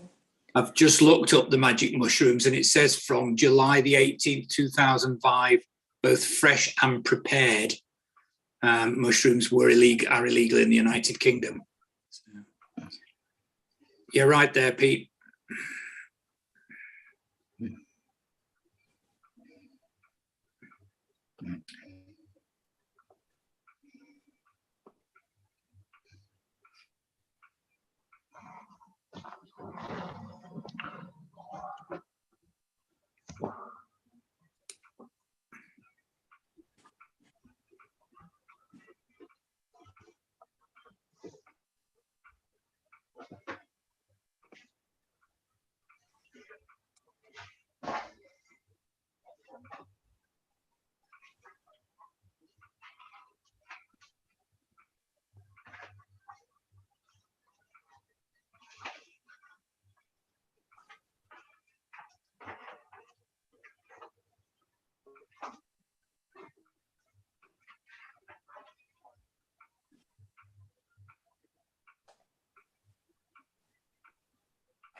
Dave Willis's been bringing things into the archive. And yeah, and then he talks for a minute or four, and he's just fascinating. Yeah, he's a brilliant guy. Yeah. Yeah. He was born in the village here. Yes, yes. I think he was sort of looking at his family tree, and I'm making this up. It was something like Richard the Lionheart, you know what I mean? He's gone back that far. It's forever. Oh, yeah, quite possibly. I mean, he's always been a very keen historical researcher. Yes, yes. And very knowledgeable about it, and spent a long time doing it. So it is possible. Yeah. So we're thinking we're going to have to start a new archive off just with what he's got to give us. The Royal Willisey collection. Yeah, that one, yeah. They'll love that. It'd be basically every Willisey in this area are related to him. Oh, wow. So Willisey's the builder's yard. Yeah, They're second cousins, I think. So I think their dad was his cousin. So. Gosh. Yeah. And there's another Williseys in Sedgwick, which are related as well. So he said basically, last time I spoke to him about it, I said, yeah, basically all the Williseys are related to me somewhere along the line. Yeah, yeah. They did have land at some point. So. Yeah. Because he was born at what is now Lawrence House, was a farm. Yeah. When I was a kid, I remember it well. And I remember his mum and dad. Oh, wow. He was born there. And then they built that estate. They bought the property off them and built the estate. It was an Elizabethan farmhouse, but only a little tiny, like a long barn. Right. They demolished it all except for one central wall to keep which was terrible. Yeah, yeah. That's what they did in the 1970s. Well, yeah, yeah. But it's one of the oldest was one of the oldest buildings in the village. That's right. Yeah, it was. It's such a pity. Yeah. But when it came to that query about manorial rights that Dalham Tower claimed on the whole of Arnside, he claimed that they didn't own it until recently. Oh, right. He said because his family had owned part of it and the Sauls before that. But I don't know. The manorial rights go back like 600 years. Yes. So I wonder whether they owned it before that. So, but yeah. Well. But, yeah. I'm glad he's sharing it because it would be a great loss. It would. He's getting on a bit now. So. Yes. Yeah. One of the things he said was that some of the old houses in Arnside used cockle shells for flooring. I think they mixed it. When you walk on lime, it doesn't burn you. I'm sure he said cockle shells and lime. Once it's been mixed and set, it's fine. Yeah. Yeah. It's just in its raw form. It's a bit. Well, it does burn you. I got my arm burnt when I was doing some plastering a few weeks ago, and some spilt onto it. And I thought, it'll be all right. Then I got a chemical burn. So. But I can guarantee, it definitely does burn. Yeah. Great stuff, though. Just takes a long time to dry. And therefore, it takes a lot longer to build with. Yeah, yeah. But it stays flexible. You don't get cracks in the walls the same way, or not as Oh, often as you do with Yeah. modern plasters and cement.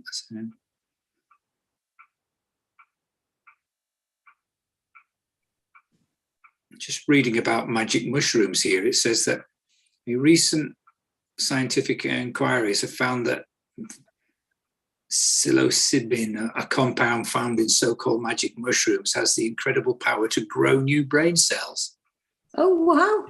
enhance brain plasticity, the brackets ability to rewrite, and relieve treatment-resistant depression. So it sounds like it should be so. And now they've made him illegal. That's probably so that they can farm them and charge you for it. Right, yeah. That sounds like a wonder drug, doesn't it? Dementia and stuff.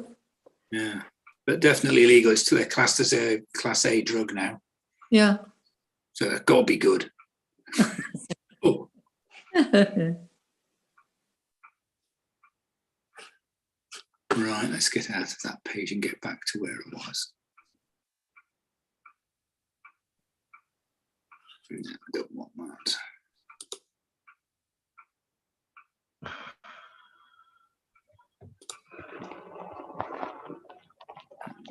Okay.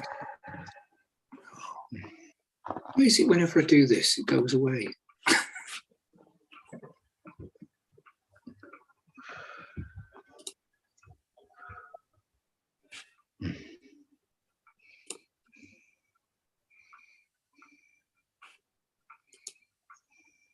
Oh, no, that's the wrong one.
My kettle's just boiled, so I'm ready to go in a moment.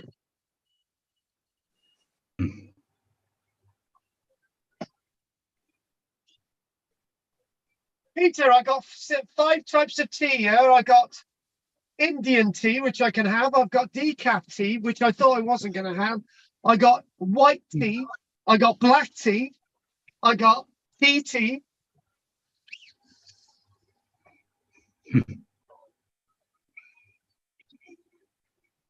Sandra would say, what a load of bloody rubbish. Earl Grey with a little lemon is quite nice. Oh, right. Sandra would tell you where to bloody go. Right. Oh, God.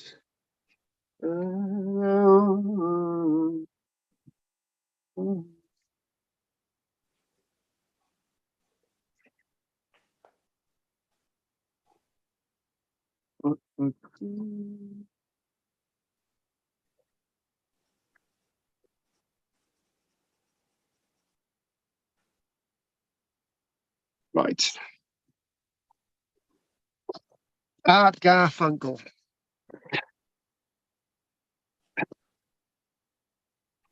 What type of music is Claire into these days, Andy, when you're driving along?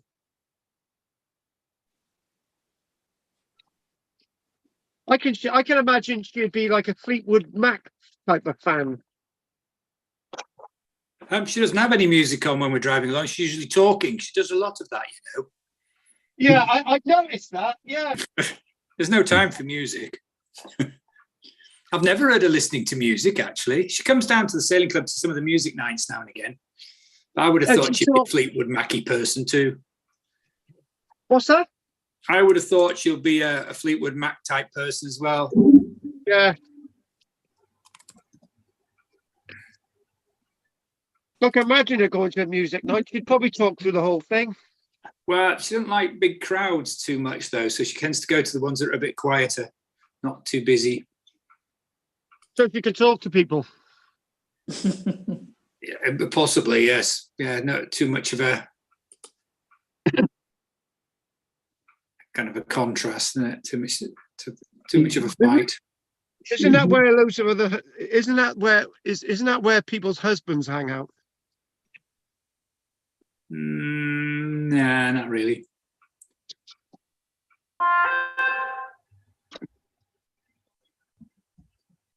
How does she meet these other husbands then? I don't know, actually. Probably just going around people's houses. Oh, right. And they get turned on by the fact that she looks like a Klingon. Yeah. Yeah. I think, yeah, I'm not quite sure at what point she shows that picture, but she definitely shows most people it. Yeah, and when did she dress as a Klingon? Oh, years ago for a fancy dress party. She looks pretty good as one. She did. She actually looked really good at it. Yeah, I've seen her in it. She did it a couple of years ago again for another one. It's one of the guys in the village often sometimes has a sci-fi party every now and again. Yeah. Oh, God, please. Right, let's move on. We're going down the track here. I don't think we're going to say much. Right, okay, then. Sorry. Usually good parties. What's that? I said they're usually good parties. Oh God, I can imagine. And they distribute mushrooms. Right, let's go back to it. Right. Okay, right. Okay, we don't want the camera. No, we want oh God. Right, okay. We're not on the images yet, are we? Oh no, something's happened. Hang on a minute. Go. Right, okay. Stop sharing. I don't know what we did. Right, share. Screen. Right, good. I always remember. I've never gone past the. I've never been able to really get on top of this technology. Right, Andy. There's your flint again, as you were talking about your flint. Right. Lovely. It's a beautiful. So what I'm flint. gonna have to do. It is beautiful, isn't it? What I'm gonna have to do is try to get to where I was. Right, and we need to sort of get back in, and we need to go to there, and we need to go. Bingo. So obviously to excavate a site like this, you need a hell of a lot of people. And also the hell of a lot of people there shows how big the actual site is as well. And obviously not just, some of them are going to be drafts people, pottery washers, geophysics, all sorts of things. But a good mix of people there, mainly all university, a few people from over the States. There's a group in the States who actually helps fund this site as well, the excavation. Anyway, trying to get back into this. And obviously the Ness of Brodgar, and we've got them, the strategy to recover this plank. And obviously there it is. I know to some of you, you're thinking, oh, it's just a bit of wood, but it's not. It's more than that. It's important. It's relevant. It changes the narrative of Orkney, and obviously from a different angle as well. So outside structure 10, back to structure 10. Soldiered on with the excavation and meticulous recording of the animal bone that is part of the decommissioning deposit placed around the building around 4,400 years ago. So decommissioning the building is being taken down, and the animal bones that you can actually clearly see on site. For a while, we weren't actually finding much in the way of bones, and we've given you a reason for that a few moments back when we said that because of the acid conditions, the bones themselves might be attacked by the acid. However, we are starting to find lots more sets of human bones, and not human bones, animal bones. Oh my God, I said human bones. There's no in the way of human bones. We haven't really found them on site. Animal bones. So talking about human bones, have many of them been found on site? Well, in comparison to the amount of animal bones, basically none. And that's the unusual thing. One of the things with this site has been to try to keep it clean, to try to keep it to the level that you can take photographs and to get a good impression, a good idea. And as excavating, you can see how deep the layers are of the site, with some of the oceliths sticking up, and obviously wearing helmets, which I would say is the thing to be wearing. Some of these upstanding stones themselves to be used for various different structures, to quite an impressive height. And it does make you think that this site was found by absolute accident. They were ploughing in the field and they found a stone with some carvings on it, and that was it. And they were hooked. And as we're sort of addressing this sort of level of excavation and looking how well preserved that stonework there again, and going through all these meticulous details, the excavation at the Ness of Brodgar isn't like any normal excavation where you're going to go in there with a bucket and chuck the soil out on a spoil heap. Everything is sifted down to these layers. Everything is meticulously analysed, floated, sifted, and they've got the technology to do it. And this, for me, I put this in this sort of collection of images. Look at that there.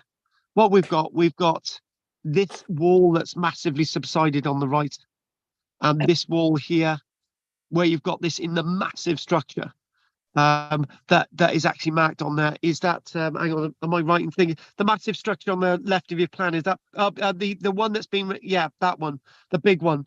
I can't remember the bloody number of it because I haven't got the plan in front of me. But hang on a minute, if I got the plan in front of me, maybe I'll tell you. Hang on, where's my plan? Hang on, let me get my plan. Sorry, get all over the place a minute. Hang on a minute. I'm echoing. Got it. Hang on.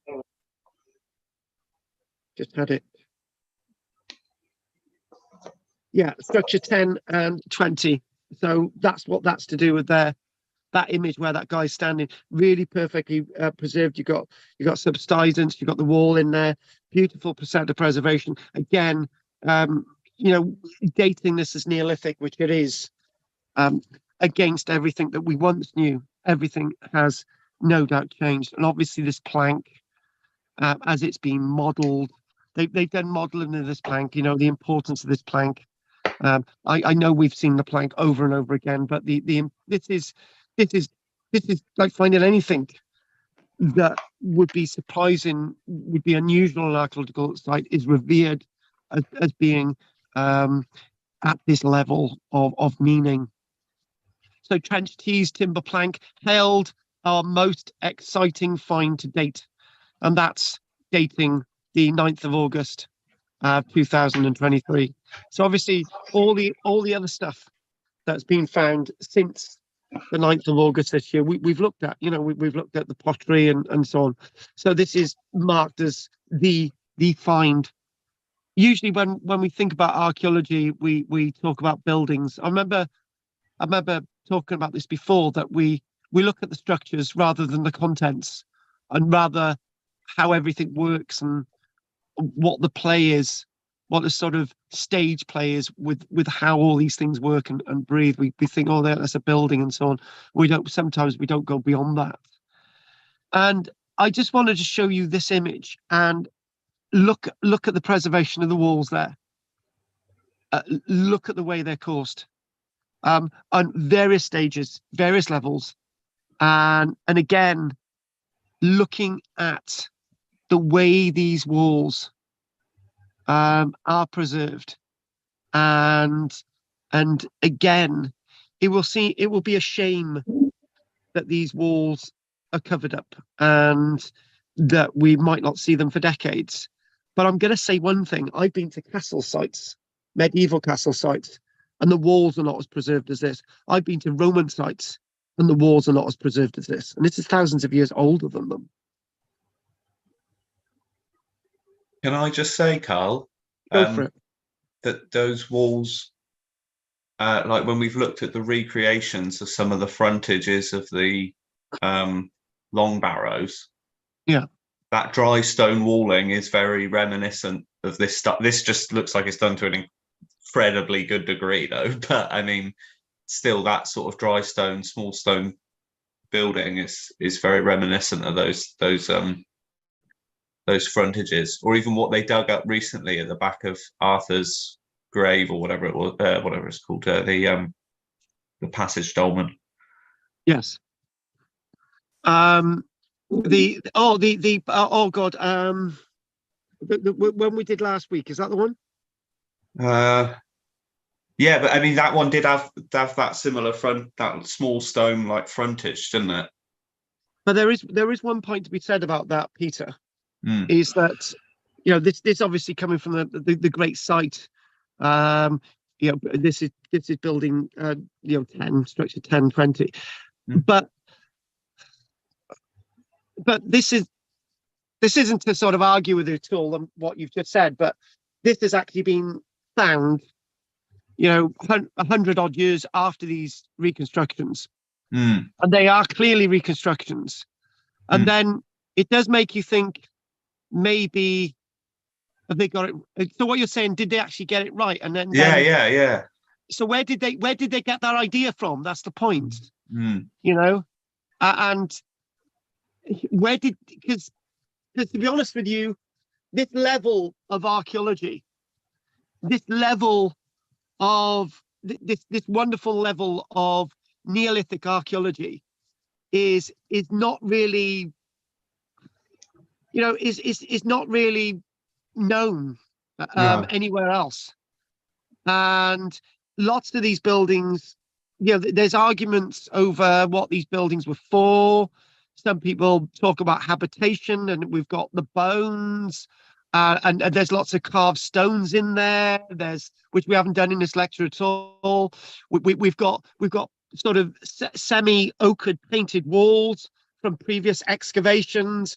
We're talking at some some of these are habitational buildings, and you're thinking we've only excavated part of the site, and there's so much more to learn. And so from what we know about all the other sites across Britain in the Neolithic period, the Ness brodgar's got practically the evidence that we got from the Ness brodgar is, I would say, in comparison with everything else that's been found on mainland Britain.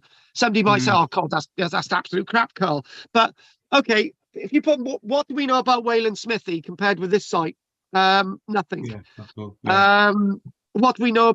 Okay, let's do Stonehenge next week. We are doing Stonehenge next week, right?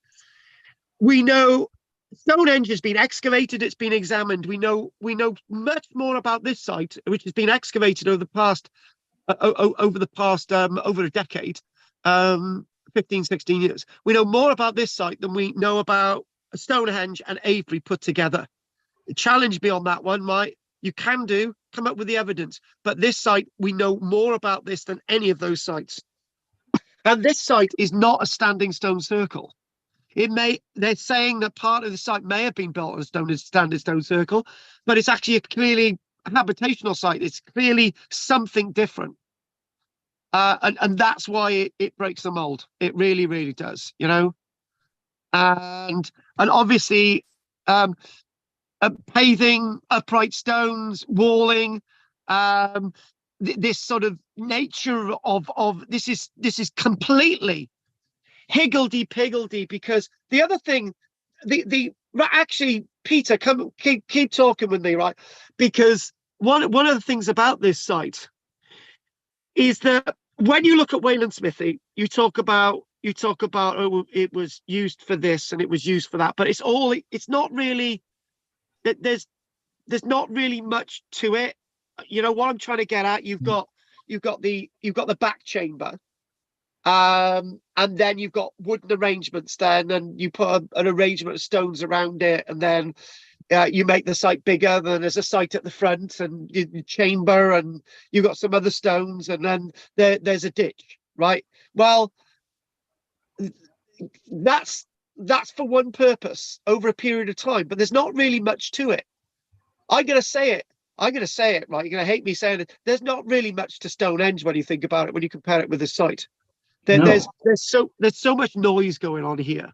You've got layer over layer. You've got stone over stone, building over stone, subsidence. You've got all this material. You could be saying, "Oh, Carl, he's talking crap now, right? You know, Stonehenge is far more important than this site. Look at Stonehenge." And I'm thinking, no, look at the people lived here. The people obviously had a need for protection to build those stone walls as such strong stone walls. They felt they needed protection against something. Could have been the weather. It could have been something like other than the weather. I don't know. Well, the thing is, buildings are protection, right? But buildings, whatever you're protecting yourself against, Pete, you keep yourself within. This is one of my specialisms. You're talking about access analysis. You're talking about how you move around buildings, what the walls, how the walls interact with the people. Now, the walls are speaking with the people. They are sounding boards with the people. They've been built for a reason. Thick walls, long walls, circular walls, curved walls, walls on top of other walls. There's artifacts there. All of this. There's a lot more noise, right? One thing in acting, one thing that I've been taught in acting school is that you make as little noise in acting as possible, so that you can be understood, right? Look at this. There's so much going on. You can't really understand what's going on. This is why they've got to put a stop, and this is why they've got to basically say, right, we've got to analyze what we've got, because there's just so much going on. There really, really is. Look at that trench there, and we're in there. We're up against the walls. We're looking at some of the collapsed stone up against the earth. So you've got the earth, the deposition into the cut there, up against the wall. And again, looking at the piers, looking at how this site lives and breathes with all these piers. If you look at the plan, right, Look at the plan. I'm just going to make sure this is going to be. I think this is associate. I think this is structure 8. I think this is actually structure 8.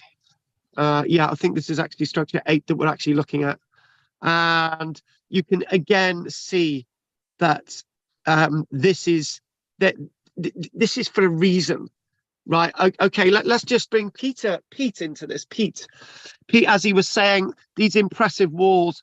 Okay, Pete, right? We know that there's timber on Orkney, and we now know that there's timber on Orkney, right? But we can see the scale of these walls, right? Why can't we just build in timber?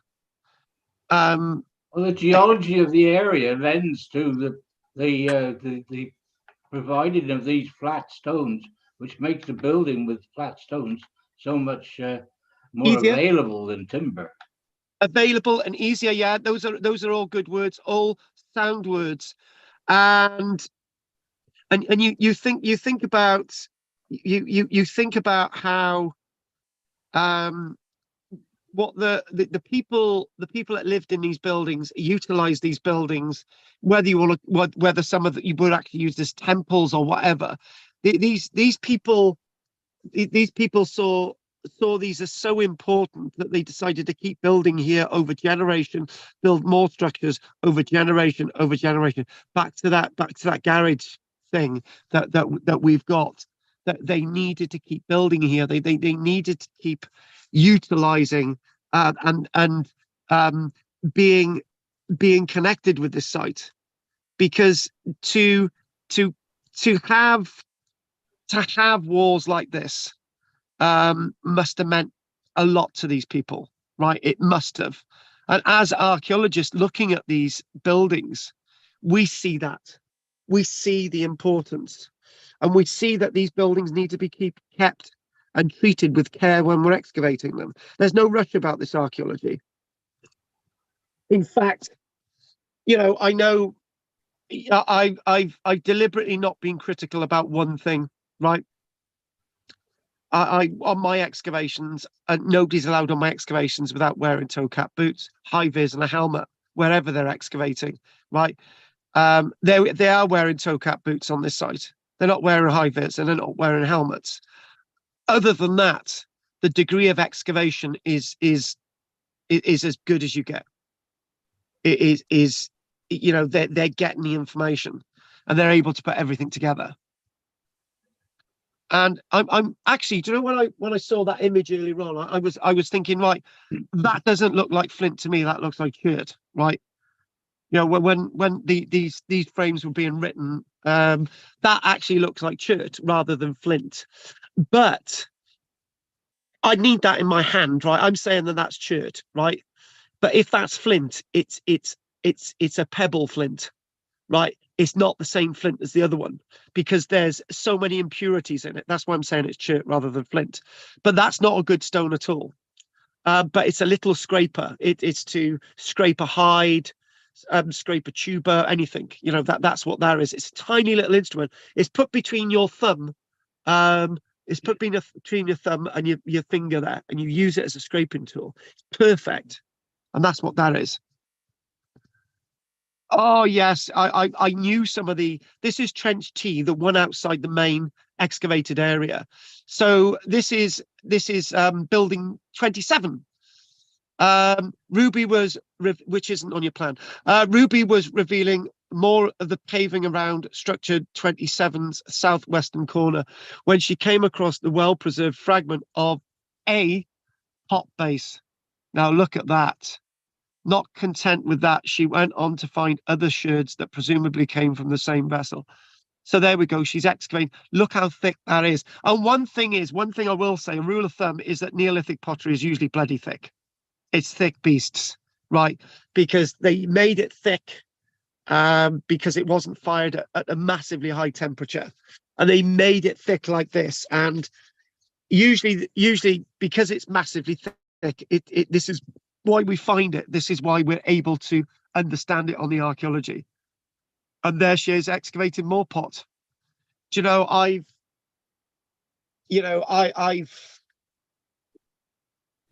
when I was field walking of this site in the Vale of Glamorgan, right? Cat that's crying over spilt milk. I didn't know that this Neolithic site that we were field walking where we're finding flint and pottery. I didn't know that the following year they would do aerial photography, and it would be the first identified Neolithic causewayed enclosure in Wales, right? I just thought we'd just been finding bits of Neolithic pottery. Now, if I'd have reported out at the site at the time, it would have led to the finding of the site, but that's life. But finding Neolithic pottery in a field like that, as we found in the Vale of Glamorgan, was very rare. On the surface, finding this preserved anyway is still rare, but it's really thick, chunky pottery, as you can clearly see there. There we go. Oh, and hang on a minute, what we got there? Instead of using a trowel, she's got a pointing tool there to actually get in between the earth there. And there she is, excavating outside structure 27, south corner. There's all the bits of pottery she's finding. And obviously finding these bits of pottery and thinking, oh my God, I need a finds tray. So that's what she's doing. And one of the things that what this actually brings us to where we started looking at the Ness brodgar. Ingrid Mainman, Professor Ingrid Mainman, she's the one with the funny colour hat. She was one of my lecturers. She was thinking that was a rib bone of a human. It turned out to be a rib bone of an animal. But at the end of the lecture, I said that I was going to do a chronology and I was going to read it all out. And this is what we're going to do. I will dabble through those images that we saw at the beginning and just sort of complete the lecture, as it were. So here we go. The excavation, the Ness brodgar excavation, which has been ongoing since 2004. I said 2007 because I think that's when the main excavation started, but it was the first evidence was found in 2004, right? So sorry if I got my dates mixed up a little bit earlier on. So correct that. So it's 2004, and obviously more excavation 2007. Obviously, the 2007 all way to now. Site was found more or less in 2004. Has revealed a massive complex of monumental Neolithic buildings from the centuries around 5,000 years ago. Nothing like this has been found anywhere in this side of Europe. The site's 3 hectares are filled with huge stone structures and equally spectacular finds. And when we say stone structures, they're not burial chambers. They're not standing stones. They're the buildings that we've been looking at today. And we will have another lecture next year. Wherever we are next year, whatever period we're doing next year, we will be revisiting the Ness brodgar for the final days of the excavation. And hopefully one of you can go out there. And even I might actually pay for, if one of you actually wants to go out there, I might actually pay for your flight to take some photographs for us. So one of you think about it. So by not paying for your accommodation, that would be taken to Michael. These have made the Ness one of the most important archaeological excavations in the world today, changing our understanding of the culture and beliefs of Neolithic Orkney and shining a new light on the prehistory of Northern Europe. And there we go. This was the start, really. I showed you this at the beginning. The excavated site lies, and there we go, a strip of land. And at Ness, headland, Prur Bridge, or Gader, and translates roughly as the headland of the Bridge Farm. So that's the sort of Viking name. But we're into the Neolithic period at Isthmuth, acts as a bridge between the north-western corners of the mainland and its centre, lying at the centre of a massive natural cauldron. Ringed by hills, the Ness brodgar runs northwest to southeast and is therefore naturally and roughly aligned to the midwinter rising sun and midsummer sunset. There is no better place to view both. And yeah, that's one thing I missed out in all my lectures. It's like a natural cauldron. There's raised areas all the way around it, and you can actually see the island of Hoy from here as well. And here we go. This is the chronology. So there we go. I did say 7,000 years ago, 5,000 years BC, but we'll do them years ago. 7,000 years ago, evidence of Mesolithic activity at the Ness, earlier evidence of where they're excavating at that site. So 5,700 years ago, earliest evidence farming in Orkney. Neolithic settlements at Nap of Howe on one of the islands. Bryce of Harbrech, Winford Hill, burial chamber, Smercoy and Stonehall. This is giving you an idea of sites nearby, really. Carinated bowl, early carinated bowl, sort of rounded bowl, found under structure 14. Again, on your plan, 5,500 years ago. So there we go. Structure 5 at Ness of Brodgar, adjacent to the Great Wall. There's a wall, big thick wall around the site as well. Only bits of it have been excavated. You've got Skara Brae as well. I always say Skara Brae is a bit earlier. Barn House, which is south of this settlement. This landscape of sites from 5,200 years ago. And there we go. Early structures built at the Ness of Brodgar that we know about. Underneath buildings currently visible in Trench P. Obviously, you've got the plan of Trench P. And more of this. Here we go. It's so we've done all that. We've done all that. So 5,100 years ago, structures 1 on your plan, 8, 12, and 14 in use. Standing stones of Stennis erected. There may have been a standing stone underneath this one, which was slightly demolished, so we think. And it marks on your plan that there is marked a standing stone, which is marked as building structure 25 on your plan. Primary use of piered buildings at the Ness, that would be structure 8, structure 12, and part piering in structure 1, but obviously small piers in lots of the other buildings, more or less as well. That's 4,900 years ago. Barn House south of this site near Stennis, abandoned. Structure 8 at Barn House settlement site built. So it's almost as if the site's abandoned and another house is built. Structure 10 at the Ness of Brodgar is built. There it is on your plan, the big, massive building that they think was a huge temple. Structure 10. And collapses and is rebuilt about 4,800 years ago. We're not far away from the Bronze Age now. Large pier structures at the Ness of Brodgar, out of use, infilled with midden and rubble, and the site abandoned except for structure 10. Structure 10 remains in use. So Micehow, which is nearby, Peter's been there, we know it. That's that burial chamber we mentioned. Nearby, Ring of Brodgar, ditch dug before or after the stones raised, we don't know. Structure 10, half at the Ness of Brodgar, reuse at this site again. What is building 10?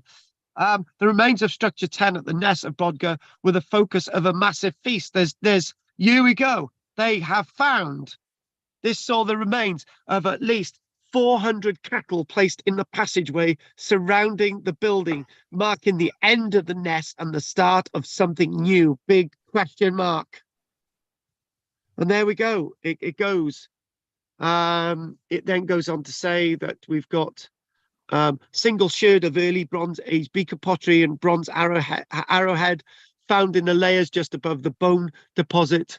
The Neolithic in Orkney is drawing to a close. So that might be to do with the burial. It might be a Bronze Age burial above the site. Sometime around 2,700 years ago, the huge midden mound to the southeast of the Ness of Brodgar main site was remodeled. Whatever that was, not only was an Iron Age ditch cut into the mound, but a revetment wall on the upslope side was enhanced by a bank itself held at the rear by another revetment wall. What was that about? Not sure. Brodgar stone found while ploughing Ness of Brodgar site. They didn't know there was a major site there then. April 2003, notch stone and evidence of structure 1 found while ploughing Ness of Brodgar. And then they decided working there. More geophysics was actually in 2004. That was the work in 2004. So trial excavation, and then that leads on to everything else. That's a site that we really didn't mention today. Site Trench J, and you've got this very odd shaped structure there. a bit different from all the other buildings. And this is trench P. This is what we've been looking at. The aerial view of this, again, looking at these buildings, looking at the way they are. The thing is, right, I know romantically it would be nice to keep this site open, right? But I know exactly what would happen to this site. It would erode and decay. It would turn to crap in about 10 years, right? It would be, you wouldn't really be able to understand it. You wouldn't be able to read it. So to be able to backfill it is probably the best thing that they can do with the site. And come back again in a decade's time, maybe. I know we'll all still be doing these classes. Trench T we mentioned a few times. There it is. Some of the other buildings that we mentioned. Some of these upright stones in the building slightly different in build. And there it is. Thanks to the work of Nick Card and Mark Edmonds and Anne Mitchell, that we're looking at lots of this stuff. And again, so much more could be done there. But next year, the last bit of excavations. And again, we showed you this earlier on. I know we're just going over this quickly. Structure 1, showing you a size of that one, looking at your plan. And then basically outside, that's trench. I always get the trench names wrong. Hang on. Trench J, which in trench J, you can actually see the wall. So that's the Great Wall. That's the Great Wall that's around apparently the whole site. There was this Great Wall. You can get an idea of that wall. That there is a 1 meter measure. So the wall, if you go, is 1, 2, 3 or 3.5 meters thick. That's thicker than any castle wall. As you look at your plan, structure 8, this massive structure 10, hailed one of the largest, if not the largest, stone-built Neolithic non-funerary structure in Britain. And there's structure 12. Look at the way that is, the aerial view, looking at the fireplaces, looking at how complicated this is. Very complicated archaeology needs to be excavated very intricately. So structure 12, which quickly look at that now, built around 5,100 years ago. 12 was raised on the leveled remains of structure 28. There was little or no interval between the demolition of 28 and the construction of 12, so they got straight on with it. With much of the material sourced from its predecessor, the result was a large sub-rectangular building, approximately 17-meter long building. Repeat, 17-meter long building, over 1.5 meter thick walls, and the walls still standing at 1.5 meters high today. And there's these stone pillars pointing into the building with the earlier building underneath it, with the earlier building structure 28 below it. I just want to explain one thing. When we're excavating in archaeology, the first building is going to be called Building 1, and the latest building that's been excavated is going to be given the farthest number, even though that predates the building that you've given number 1 or whatever. And again, structure 14, and you've got these odd semicircular structures, 26. And again, looking back out, this is that structure 27. This is in trench J, isn't it?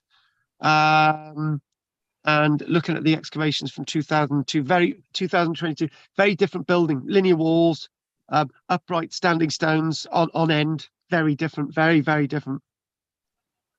And that's what it's looking like in the trench, with again these orthostats supporting inner wall. Basically, you can put material behind it, sort of, and you don't need to face it then.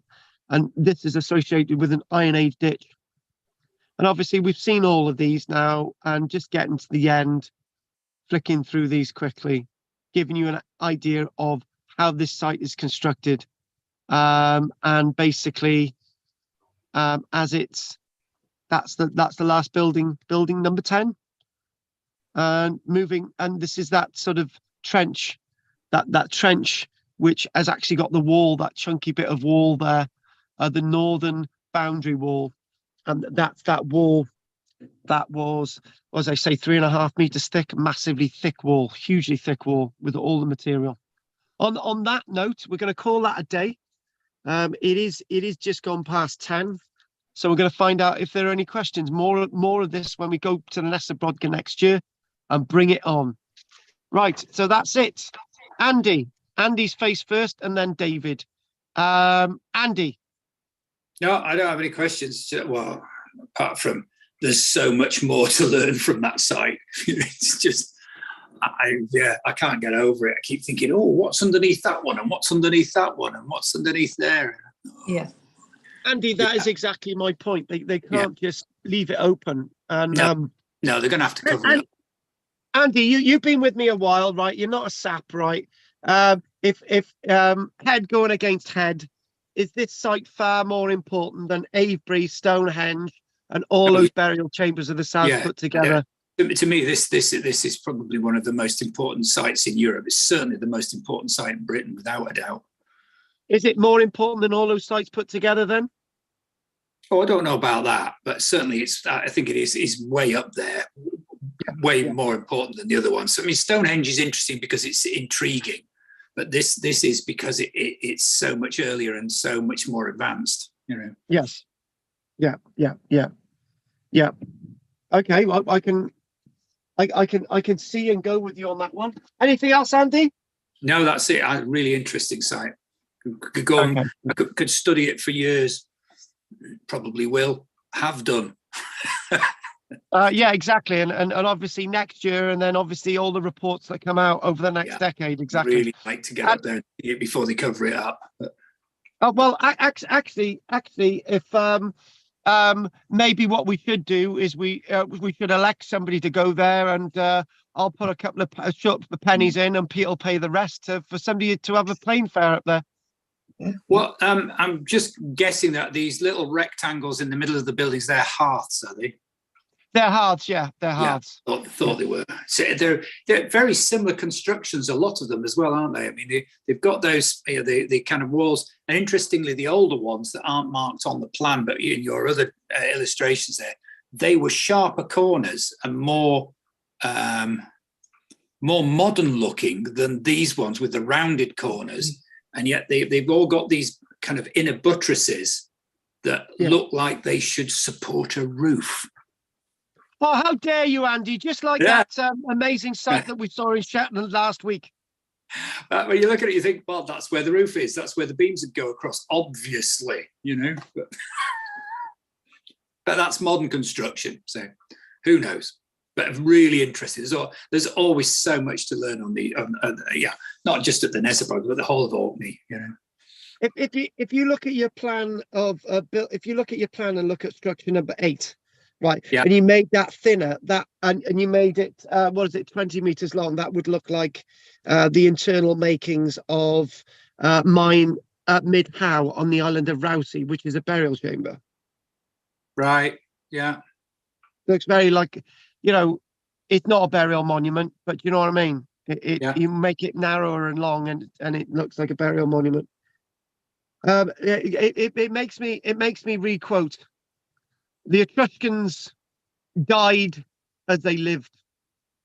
Maybe these people built houses for the dead that were built similar in the way that in the buildings that they lived in. Yeah, quite possibly. But not the only culture to have done that, are they? No, exactly. So anything else, Andy? No, lovely, thank you. Oh, okay, my pleasure. Let's go on to David, who for once actually has a light on. Yeah. No, thank you. Good night, all. Okay, night, then, David. Take care. See you later. See you next week, David. No. Yeah. No. Usually you can never see David. He's disappeared. Right, talking about disappearing people, where's Pete gone? I had two Peter C's then, and now we got a Pete the Meat. Do you know why they call him Pete the Meat? Right, let's move on.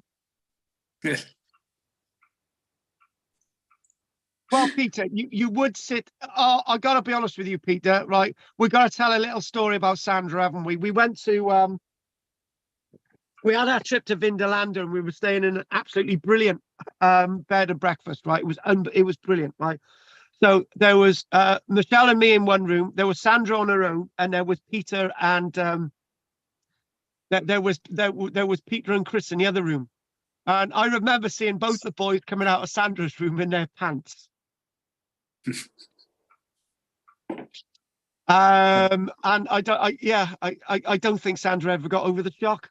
No, I won't be able to sleep now. I don't think Sandra could.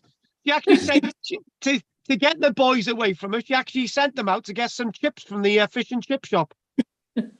Didn't the you stay minibus. up there, Drina, as well, with Margaret? Yes, she did. She Yeah. stayed downstairs with Margaret. Yeah. I came up for the day, didn't I? Yeah. So oh Weather's God. a bit like that again tonight, actually. What like vertical got and horizontal rain in the same Yeah. place? Yeah, that was great. Yeah, Right. we've got a bit of a Yeah. hoolie going. Just a bit. that- A hoolie, yes. That hoolie word's becoming more and more popular. Yes. Right, talking about hoolies, Drina. No questions. Thank you. So we done Pete the meet, have we? No, All right, go. Oh, sorry, Pete. I You had didn't to let tell him him your speak. Go on, Pete. but nothing really. I've been there and just seen it, and Orkney is a fascinating place to go to. I recommend it to anybody to go there. It is absolutely fascinating, but this area, as you say, is far more important because people actually lived there. When things like Stonehenge, people didn't live there. Avery, people didn't live there as such. In the Stone Ring, the Stone Ring was just a ring, but here was the habitation where people lived and died and did what they needed to do. I couldn't have said it any more poetically. This is a place of birth, living, and the afterlife, and it's all in one, and it speaks. This is in the same vein when they started finding the houses of the people who built the pyramids. Then they started finding graffiti on the walls of how many stones they moved that day, and they're missing their wives, and they want to go home, and they've only got 2 weeks left, and you know, and then you forget about the pyramids, you forget about the lives, you start thinking about the lives of the people who actually built them. Yeah. And these when they talk about Orkney being the center of the Neolithic world, well, mentally for us it is. You know, people lived all the way across Britain, and one thing about the reason why the Neolithic archaeology is so well preserved in Orkney is that even though in the 1800s there were 40,000 people living on the Orkney Islands and there's only 21,000 now, there was still enough land for people to move around and just leave the old buildings alone and didn't interfere with them. That's why it's so well preserved and respected it as well. If there's nothing else from you, Pete, we're going to do Peter, No. and then we're going to do Adam. Get your mic on, Ad. No, I don't think there was anything else. I think that was bloody interesting, and yeah, just to add to what Andy was saying, I think one of the reasons, and your point about it being one of the most important, is because of how fresh the archaeology is. You know, all those other sites, and you know, you mentioned like Stonehenge and Avery and all the burial sites, they've had people mucking around with them for 150 years at least. Whereas this is just, it's almost virgin, isn't it? I mean, Well, it is virgin end of, and Yeah. it can remain, the stuff underneath it can remain virgin because that's the way it's going to be in 2025. yeah. There's one before we do the Great Griff. I've got to say something that somebody said to me. I don't know if it was on I don't know if it was on a YouTube video of mine. They said, you know, why do we keep buggering about with burial sites? Why do we keep ripping them apart and not really understanding them? And why have we done this over the years? Why have we just made such a mess of our history? And that's one thing that they're not doing at the Ness brodgar. They're doing it on the nail, and everything, all the T's crossed and all the I's dotted. And that's when history's made. So it cannot be doubted. Talking about not doubting anything, the Great Griff.